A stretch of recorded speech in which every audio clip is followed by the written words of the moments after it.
Hello നമസ്കാരം. എല്ലാവർക്കും Gautam reacts YouTube ചാനലിലേക്ക് സ്വാഗതം. എന്റെ പേര് ഗൗതം. എന്റെ പേര് കനക. അപ്പോ ഇന്ന് നമ്മുടെ ഡേ 11 ആയിരുന്നു കേട്ടോ. നമ്മുടെ ബിഗ് ബോസ് എപ്പിസോഡിന്റെ ഡേ 11 ആണ്. അപ്പോൾ ഇന്നത്തെ ഒരു കാര്യം, എനിക്ക് ഇന്നത്തെ ഒരു എപ്പിസോഡ് കണ്ടിട്ട് തോന്നിയ ഒരു കാര്യം, മിക്കവാറും എല്ലാരും കൂടെ ചേർന്ന് നമ്മുടെ അനീഷിനെ ഒരു രാജാവാക്കൂന്നാണ് കേട്ടോ. കാരണം ആ രീതിയിലാണ് കാര്യങ്ങളുടെയൊക്കെ പോക്ക്. കാരണം ഇത്രയും സീസൺ 7 ആയിട്ട് പോലും ഈ വന്നവർക്ക് ആർക്കും അറിയത്തില്ലയോ, നമ്മൾ എല്ലാവരും കൂടെ ഒരാളെ കോർണർ ചെയ്ത് ആൾക്കൊരു സ്പേസ് ഉണ്ടാക്കി കൊടുക്കുകയാണെങ്കിൽ അയാൾക്ക് കൂടുതൽ ക്യാമറ പ്രസൻസ് കിട്ടൂന്നുള്ളത്. അതല്ല, അവർക്കറിയാം, അവരത് പറയുന്നുണ്ടല്ലോ. അതെ, എന്നിട്ടും ഇവർ എന്തുകൊണ്ടാണ് ഇത് ചെയ്യുന്നതെന്നുള്ളത് മനസ്സിലാവില്ല. കാരണം ഈ ഒരു ഇതില് നമ്മുടെ ലാലേട്ടൻ വന്നിട്ട് എടുത്തു പറഞ്ഞൊരു കാര്യമാണ്, അത് അയാളുടെ ഒരു ഗെയിം സ്ട്രാറ്റജി ആണ്, അയാൾ അങ്ങനെ കളിച്ചോട്ടെ, നിങ്ങൾ നിങ്ങളുടെ കാര്യം നോക്കൂ എന്ന് പറഞ്ഞിട്ട് പോലും എല്ലാവരും അനീഷിനും പുറകെയാണ് കേട്ടോ. അത് മാത്രല്ല, ഇന്നത്തെ ഹൈലൈറ്റ് തന്നെ അനീഷ് ഗെയിം കളിച്ചു. അതെ, അനീഷ് ചുമ്മാ വാചകടി മാത്രമല്ല, ഗെയിം കളിക്കാനും എനിക്കറിയാം. കാരണം ഇന്നത്തെ കാര്യത്തില് എല്ലാരും കൂടി അനീഷിനെ നല്ല രീതിയിൽ ടാർഗറ്റ് ചെയ്യുന്നുണ്ടായിരുന്നു, നല്ല രീതിയിൽ പുറത്താക്കാൻ വേണ്ടിയിട്ടുള്ള പ്ലാനുകൾ ചെയ്യുന്നുണ്ടായിരുന്നു. നമുക്കും തോന്നിയില്ല. അതെ, കാരണം നമ്മൾ ഒരു പെർഫോമൻസ് ചെയ്തതിന് അതിനനുസരിച്ച് വിലയിരുത്തിയിട്ടൊന്നും ഇല്ല ഇന്നത്തെ ഗെയിം. അത് മാത്രമല്ല, ഇന്ന് നല്ല രീതിയിൽ ഒരു ട്വിസ്റ്റും കാര്യങ്ങളും ഒക്കെ ഉള്ള ഒരു ദിവസമായിരുന്നു കേട്ടോ. കാരണം 6 പേര് മിഡ് വീക്ക് സസ്പെൻഷൻ ആയിട്ട് തെരഞ്ഞെടുത്തിട്ടുണ്ടല്ലോ. അപ്പൊ അവരില് ഇന്നലെയും മെനഞ്ഞാന്നും ഒക്കെ ഈ പോയിന്റ് കൂടി നിന്നവർക്ക് അതെ, ഇന്ന് അതൊക്കെ ഒരു മാറ്റമൊക്കെ വന്നിട്ടുണ്ട് കേട്ടോ. അപ്പൊ നമുക്ക് അതും കാണാം. മാത്രമല്ല, ഈ അനുവും ഗിസയിലും തമ്മിലുള്ള ഈ ഒരു പ്രശ്നം ഏത് രീതിയിലാണ് പോണത്, അതിന് വീട്ടുകാരെടുക്കുന്ന സ്റ്റാൻഡ് എന്താണ്? ഇപ്പൊ വീട്ടുകാരും ഈ അനു പറയുന്ന കണക്ക് ഗിസയിലിന്റെ കാര്യത്തില് ഇടപെടുന്നില്ലേ? എല്ലാവരും ഗിസയിലിന്റെ കൂടെയാണോ നിൽക്കുന്നത്? അനു മാത്രമേ ഈ ഗിസയിലിനെതിരുള്ളൂ. അപ്പൊ അങ്ങനെയുള്ള കാര്യങ്ങളൊക്കെ നമുക്ക് ഇന്നത്തെ എപ്പിസോഡിൽ നോക്കാതെ അപ്പോൾ ഇന്നത്തെ എപ്പിസോഡ് റിവ്യൂയിലേക്ക് നമുക്ക് കിടക്കാം. അതിന് മുന്നേ ആയിട്ട് ഞങ്ങളുടെ ചാനൽ പുതിയതായിട്ടാണ് ആരെങ്കിലും കാണുന്നതെങ്കിൽ സബ്സ്ക്രൈബ് ചെയ്യുക, നിങ്ങളുടെ അഭിപ്രായം കമന്റ്സിലൂടെ അറിയിക്കുക, അതേപോലെ ലൈക്ക് ചെയ്യുക, ഷെയർ ചെയ്യുക. എല്ലാവരും ഷെയർ ചെയ്ത് സപ്പോർട്ട് ചെയ്യുക. ഇതേപോലുള്ള ഡെയിലി റിവ്യൂവും അതേപോലെ തന്നെ ലൈവ് അപ്ഡേറ്റ്സ് ആയിട്ട് നമ്മൾ ബിഗ് ബോസിൻ്റെ വരുന്നതായിരിക്കും. അതെ, അപ്പോ നമുക്ക് ഇന്ന് ഡേ രാവിലെ സ്റ്റാർട്ട് ചെയ്യുന്ന തന്നെ 8 മണിക്കാണ്. മോർണിംഗ് സോങ്ങോട് കൂടിയിട്ടാണ്, നല്ലൊരു സോങ് ആയിട്ടാണ് സ്റ്റാർട്ട് ചെയ്യുന്നത്. നമ്മുടെ വാഴ സോങ്ങിലെ ബനാന ഒരു പൂത്തരാമോ, ആ പാട്ട് എല്ലാരും നല്ല രീതിയിൽ ഭയങ്കര ആക്റ്റീവ് ആയിട്ട് ഡാൻസ് കളിക്കുന്നൊക്കെ ഉണ്ട് കേട്ടോ. ഞാൻ പാടിയപ്പോ ചിരിക്കുന്നു, ചിരിച്ചില്ല, നിങ്ങൾ ഇരിക്കുമായിരിക്കല്ലോ. അപ്പൊ ആ പാട്ടും കാര്യങ്ങളൊക്കെ ആയിട്ട് തുടങ്ങുന്നത്. അപ്പൊ രാവിലെ തന്നെ ഈ അനുവും ശൈത്യയും ബിന്നിയും കൂടെ ഇവിടെ ഗിസൈലിനെ പറ്റിയിട്ടാണ് കേട്ടോ സംസാരിച്ചുകൊണ്ടിരിക്കുന്നത്. അതായത് ഇന്നലെ ഗിസൈല് ഈ അനു പൊക്കി കാണിച്ചിട്ടുണ്ടല്ലോ, മേക്കപ്പ് എന്തോ ഇട്ടിട്ടുണ്ട്, ഫൗണ്ടേഷൻ ഇട്ടിട്ടെന്നും പറഞ്ഞ് പൊക്കി കാണിക്കുമ്പം നമ്മുടെ ഗിസൈൽ വന്നിട്ട് പറയുന്നുണ്ട് അത് മേക്കപ്പ് അല്ലാതെ ഓയിലാണ് എന്ന് പറയുന്നുണ്ടല്ലോ. അപ്പോ ഗിസൈൽ ഇപ്പൊ നമ്മുടെ അനു പറയുന്നുണ്ട് എന്തോ ഒന്ന് ആൾ ഇടുന്നുണ്ടോ, ഒന്നെങ്കിൽ ടിൻറ്റഡ് സൺസ്ക്രീൻ ആവാം, ഇല്ലെങ്കിൽ ഏതെങ്കിലും ഒരു മോയ്സ്ചറൈസർ ആവാം, അല്ലെങ്കിൽ ഏതോ ഒരു ടിൻറ്റ് എന്തോ ഒന്ന് ഇട്ടിട്ട് പിന്നെ ആള് പറയുന്നു ഞാൻ ടിൻറ്റഡ് മോയ്സ്ചറൈസർ ആണ് ഇട്ടത്, അല്ല ടിൻറ്റഡ് സൺസ്ക്രീൻ ആണ് ഇട്ടതെന്ന് പറയുന്നു.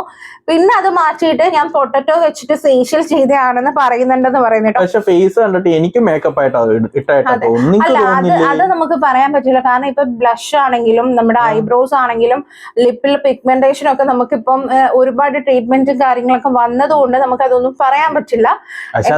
പറഞ്ഞിട്ടുണ്ടോ ഗിസയില് ഇതൊക്കെയാണെന്ന്? അല്ല, അതാരും പറയില്ലല്ലോ, അതാരും അങ്ങനെ പുറത്ത് ചിലര് പറയാറില്ലല്ലോ ചെയ്യുന്നത്. അപ്പൊ അതുകൊണ്ട് നമുക്ക് അത് വെച്ചിട്ട് ഗസ് ചെയ്യാൻ പറ്റില്ല. പക്ഷെ ഗിസലിന്റെ മേക്കപ്പോ എന്തൊക്കെയോ ഐറ്റംസ് ഉണ്ട് കേട്ടോ. എന്റെ ബിഗ് ബോസ് ആ മേക്കപ്പ് ഒക്കെ ഒന്ന് കൊടുക്ക്, മേക്കപ്പ് യുദ്ധം തീരട്ടെ. അപ്പൊ എന്തായാലും ഇതില് നമ്മുടെ ഇന്നലെ ഗിസയില് നമ്മുടെ ആദിലിനോട് പറഞ്ഞിട്ടുണ്ടായിരുന്നു എനിക്ക് അനുവായിട്ടുള്ള പ്രശ്നം എന്താന്ന് വെച്ചാൽ ഒറ്റയ്ക്ക് നിൽക്കുമ്പോൾ പറഞ്ഞാൽ കുഴപ്പമില്ല, ഇത് എല്ലാരെയും കൂട്ടിയിട്ട് അലറി വിളിച്ച് പറയുന്ന പ്രശ്നം എന്ന് പറഞ്ഞത് ഇന്ന് നമ്മുടെ ആദില് ഈ അനുവിന്റെ അടുത്ത് അത് പറയുന്നുണ്ട് കേട്ടോ. അപ്പോ ഈ ഒരു പ്രശ്നം കാരണം അപ്പൊ നമ്മുടെ ഗിസയില് അനു പറയുന്നുണ്ട് അങ്ങനെ ആണെങ്കിലും അവളത് യൂസ് ചെയ്താലും ഇല്ലെന്ന് തന്നെ പറയുള്ളൂ, അല്ലാതെ വേറെ ഒന്നും പറയത്തൊന്നും ഇല്ല, ഇതൊക്കെ ചുമ്മാ പറയുക എന്ന് പറയുമ്പോൾ നമ്മുടെ നൂറ് പറയുന്നുണ്ട് ഈ ഗിസയില് പറഞ്ഞു ഗിസയില് മേക്കപ്പ് ചെയ്തിട്ടുണ്ടെങ്കിൽ അത് ഗിസയിലിന്റെ സ്മാർട്ട്നെസ് എന്ന് പറഞ്ഞു. അതായത് അടിച്ചു മാറ്റിയിട്ട് ആര്യന്റെ ഒക്കെ മേക്കപ്പ് ഐറ്റംസ് എല്ലാം അടിച്ചു മാറ്റിയിട്ട് യൂസ് ചെയ്യുന്നുണ്ടെങ്കിൽ അത് എന്റെ മിടുക്കാണ് എന്ന രീതിയിലാണ് പറയുന്നത്. അത് പുള്ളിക്കാരി ഒരു ഗെയിം ആക്കി മാറ്റുന്നതല്ല, ഇവരെ വായടപ്പിക്കാൻ വേണ്ടിട്ട് ഈ പറയുന്നത്. അതെ, എന്തായാലും ഗിസയിലും അനുവും തമ്മിൽ നല്ല രീതിയിൽ ഒരു ഫൈറ്റ് പോലെ ഇനി അങ്ങോട്ട് ഗെയിമിലും ഉണ്ട് അത് വരുന്നുണ്ട്. അപ്പൊ നമുക്ക് എന്തായാലും എങ്ങനെ ഉണ്ടെന്ന് നോക്കാം. ഇനി അങ്ങോട്ടുള്ള ആ ഒരു രീതിയിൽ ഇപ്പൊ ഗേൾസിൽ ഓപ്പോസിറ്റ് ആയിട്ട് ഫൈറ്റ് ചെയ്ത് നിൽക്കുന്നത് നമ്മുടെ ഗിസയിലും ഈ പറയുന്ന അനുവും മാത്രമേ ഉള്ളൂ. ഈ പറയുന്ന ബാക്കി എല്ലാവരും അനുവിന്റെ അടുത്ത്, ഈ ഗേൾസ് എല്ലാരും അനുവിന്റെ അടുത്ത് വന്ന മേക്കപ്പിന്റെ കാര്യത്തില് അനുവിന്റെ കൂടെ ഗിസേലിനെ പറഞ്ഞ് നിൽക്കുന്നെങ്കിലും ഡയറക്റ്റ് ആയിട്ട് ആരും പോയി ഗിസേലിനോട് ഒന്നും ചോദിക്കുന്നില്ല, അനു അല്ലാതെ കേട്ടോ. വേറെ ആരും തന്നെ അതിനെ കുറിച്ചൊന്നും സംസാരിക്കുന്നൊന്നുമില്ല. പിന്നെ ഇതൊക്കെ കഴിഞ്ഞിട്ടാണ് നമ്മുടെ ബാഡ്ജ് ഉണ്ടല്ലോ, ആ സ്റ്റാർ ബാഡ്ജ് ഉള്ളവർക്ക് വേണ്ടിയിട്ട് ഒരു ടാസ്ക് വരുന്നുണ്ട്. അതിന്റെ പേരാണ് പകൽ കൊള്ള എന്നാണ് ടാസ്കിന്റെ പേര് കേട്ടോ. അത് ഇച്ചിരി ലേറ്റ് ആയി, ഇച്ചും കൂടി നേരത്തെ കൊടുക്കണം. കാര്യം എനിക്ക് തോന്നുന്നു ബിഗ് ബോസ് വെയിറ്റ് ചെയ്തായിരിക്കും, ആരെങ്കിലും അടിച്ചു മാറ്റുന്നുണ്ടോ അല്ലെങ്കിൽ എന്തെങ്കിലും ചെയ്യുന്നുണ്ടോ തട്ടിപ്പറിക്കുന്നുണ്ടോ നോക്കി വെയിറ്റ് ചെയ്ത് തരണം. ആരും ഒന്നും ചെയ്യാത്തതിന്റെ പേരിലായിരിക്കും ടാസ്ക് ആയിട്ട് കൊടുത്തത്. അല്ല, എന്നാലും 2-3 പേരുടെ കയ്യിലൊന്നും ഇല്ല കേട്ടോ, അതൊക്കെ ആരെടുത്തെന്നൊന്നും അറിയില്ല. അപ്പോ ഇതൊരു റൗണ്ട് വെച്ചിട്ടുണ്ട്. ആ റൗണ്ടിനകത്തായിരിക്കും ഈ ബാഡ്ജ് വെച്ചേക്കുന്നത്. റൗണ്ടിന്റെ നടുക്ക് ഒരു ബൗളിലാണ് ബാഡ്ജ് വെച്ചിരിക്കുന്നത്. വേറെ സർക്കിളിൽ ഔട്ടർ വലിയൊരു സർക്കിൾ ഉണ്ട്, അതിലാണ് എല്ലാവരും നിൽക്കുന്നത്. അപ്പൊ ബസർ അടിക്കുമ്പോഴേക്കും ഇത് ഓടിപ്പോയിട്ട് ആദ്യം എടുക്കുന്ന ആൾക്ക്, ആദ്യം എടുക്കുന്നതല്ല 3 ബാഡ്ജ് ഉണ്ടല്ലോ, അപ്പൊ 3 എടുക്കുന്നവർക്ക് അത് കിട്ടും എന്നുള്ളതായിരുന്നു. അപ്പൊ ഇവര് എല്ലാരും ബസർ അടിക്കും, ബസർ ടു ബസർ ആണ്. ബസർ അടിക്കുമ്പോൾ ഓടുന്നുണ്ട്. ഓടിയപ്പോഴത്തേക്കും നമ്മുടെ ഗിസയിൽ വീണു, ഫസ്റ്റ് ഗിസയിൽ അങ്ങ് വീണു. ബാക്കി എല്ലാരും പോയി അടിയും പ്രശ്നവും ഒക്കെ ആയിട്ട് ഈ ഒരു 3 വേണ്ടി എടുക്കുമ്പോൾ നോക്കുമ്പോൾ ഒരെണ്ണം പറന്ന് വന്നിട്ട് ബാക്കി കിടക്കുന്ന ഗിസയിലിന്റെ കയ്യിൽ വന്നു മഴ എടുത്ത് മഴ എടുത്ത് കോണാലി എടുത്ത് മുമ്പി ഇട്ടടക്കാം. അപാര ഭാഗ്യം കേട്ടോ. അപ്പൊ ഗിസയിലെ അപ്പൊ എനിക്ക് ലിപ്സ്റ്റിക് കിട്ടിയ അത് ലിപ്സ്റ്റിക് കിട്ടിയെന്നുള്ള, അതായത് ബാഡ്ജ് കിട്ടിക്കാൻ എല്ലാ സാധനങ്ങളും കിട്ടുമല്ലോ എന്നും പറഞ്ഞിട്ട് പോകുന്നുണ്ട്. അപ്പം ബാഡ്ജ് കയ്യിൽ കിട്ടിയത് ഷാനവാസിനും ആര്യനും ഗിസയിലിനും ആയിരുന്നു കേട്ടോ. അപ്പോഴാണ് നമ്മുടെ ബിഗ് ബോസിന്റെ ട്വിസ്റ്റ് വരുന്നത്. ബിഗ് ബോസ് തന്നെ മടുത്തിരിക്കുക ഗിസേലിന്റെ കള്ളത്തരം കൊണ്ട്. എനിക്കന്ന് മനഃപൂർവ്വം പണി കൊടുത്തിയാണ്. അതെ, അല്ലെങ്കിൽ അനങ്ങായിരിക്കുന്നതന്നെ. ഇത് ഗിസേലിന് കിട്ടിയതിന്റെ പേരിലാണ് ബിഗ് ബോസ് തന്നെ അവിടെ നിന്ന് കിട്ടിയത്. എന്റെ പൊന്നി, ഈ പെങ്കൊച്ചിന് ഇത് എന്തൊരു ഭാഗ്യാതെ, കാരണം പറന്നൊക്കെ വന്ന് എവിടെന്നോ വീണ് തുടങ്ങാം, അടി ഉണ്ടായിട്ട്. എന്റെ പൊന്നെ, എനിക്കത് കണ്ടപ്പോ സത്യം പറഞ്ഞ ചിരിയായിട്ടാ വന്നേ. എന്നിട്ട് അപ്പം ഗിസയില് ഭാവ വ്യത്യാസമൊന്നും ഇല്ല കേട്ടോ മുഖത്ത്. വന്നിട്ട് ഗിസേലിനോട് പറയുന്നുണ്ട്, ബിഗ് ബോസ് അനൗൺസ് ചെയ്യുന്നുണ്ട്, നമ്മുടെ ഈ ഗിസേലിന് ഇത് കൊടുക്കാൻ പറ്റില്ല, കാരണം ലാലേട്ടന്റെ പണിഷ്മെന്റിൽ ഓൾറെഡി ഗിസേലിന്റെ ബാഗ് വീട്ടിലേക്ക് തിരിച്ചയച്ചു. അപ്പൊ ഗിസേൽ അത് വേറെ ആർക്കെങ്കിലും കൊടുക്കണോന്ന് പറയുമ്പോ എല്ലാരും എനിക്കിതാന്നൊക്കെ പറഞ്ഞ് ചോദിക്കുന്നുണ്ട് കേട്ടോ. അപ്പൊ ഗിസേൽ കൊടുത്തത് നമ്മുടെ അഭിലാഷിനാണ് കേട്ടോ. അങ്ങനെ ബാഡ്ജ് ഇപ്പൊ കയ്യിലുള്ളത് ആര്യനും ഷാനവാസിനും അഭിലാഷിന്റെയും കയ്യിലാണ് കേട്ടോ. അല്ല, ഗിസേലിന്റെ പെട്ടി കൊടുത്തു പോയില്ലെന്തോ ഗിസേൽ യൂസ് ചെയ്തോണ്ടില്ല. അതെ, ഇതില് നെവിന്റെ ഒക്കെ കയ്യിൽ വന്ന ബാഡ്ജൊക്കെ നഷ്ടമായിരുന്നു കേട്ടോ. അപ്പൊ നെവിന്റെ അടുത്തൊക്കെ പെട്ടി തിരിച്ചു വെക്കാൻ പറഞ്ഞിട്ടുണ്ട്. ഇനിയിപ്പോ വീണ്ടും നമുക്ക് സ്കൂൾ യൂണിഫോമിൽ കരയുന്നത് കാണാം ഈ ആഴ്ച. അതെ, നെവിൻ എടുക്കും, എങ്ങനെയും എടുക്കും. അതെ, നെവിൻ എങ്ങനെയെങ്കിലും എടുക്കും, കാരണം നെവിനെ ഡ്രസ് ഇട്ടോണ്ട് നടക്കാൻ ഭയങ്കര ആഗ്രഹം. അപ്പോ ഇതൊക്കെ കഴിഞ്ഞിട്ട് നമ്മുടെ കിച്ചണില് ഡൈനിങ് ടേബിളിൽ ഇങ്ങനെ റൗണ്ട് ആയിട്ട് ഇരിക്കുമ്പോ നമ്മുടെ സരിക വന്നിട്ട് പറയുന്നുണ്ട്, ഇവിടെ ഞങ്ങൾക്ക് എല്ലാവർക്കും 20 ഗോതമ്പ് ദോശ, അത് നെയ്യ് ഒഴിച്ചിട്ട് പഞ്ചസാരയൊക്കെ ഇട്ടിട്ടാണ് തരുന്നത്. അത് ഓക്കെ, പക്ഷേ കിച്ചൺ ടീമിലുള്ളവര് പ്രത്യേകിച്ച് പൊട്ടറ്റോ ഒക്കെ എടുത്തു വെച്ചിട്ട് സ്പെഷ്യലായിട്ട് അവർക്ക് ഫുഡ് ഉണ്ടാക്കിക്കൊണ്ട് കഴിക്കുന്നുണ്ട്. അപ്പോൾ ശരത്ത് പറയുന്നുണ്ട് അത് ഭക്ഷാഭേദമാണെന്ന് പറഞ്ഞിട്ട് ഇങ്ങനെ സംസാരിക്കുന്നത് ശരിയാണ്. കാരണം ഇന്നലെ ഞാൻ കണ്ടപ്പോഴും നോർമൽ അവിടെ ഉള്ളവർക്കൊക്കെ ഈ പറയുന്ന പോലെ ഇന്നലെ ആപ്പിൾ പൈ ആയിരുന്നു ചെയ്തു കൊടുത്തത്. ആപ്പിൾ പൈ ചെയ്തു കൊടുക്കുമ്പോൾ അതും കറിയൊന്നുമില്ല. നമുക്ക് സത്യം പറഞ്ഞാൽ ബുദ്ധിമുട്ടാണ് ചിലർക്ക് അത് കഴിക്കാൻ, കാരണം എരിവും കൂട്ടി കൊടുത്തവർക്കൊക്കെ അത് ബുദ്ധിമുട്ടാണ്.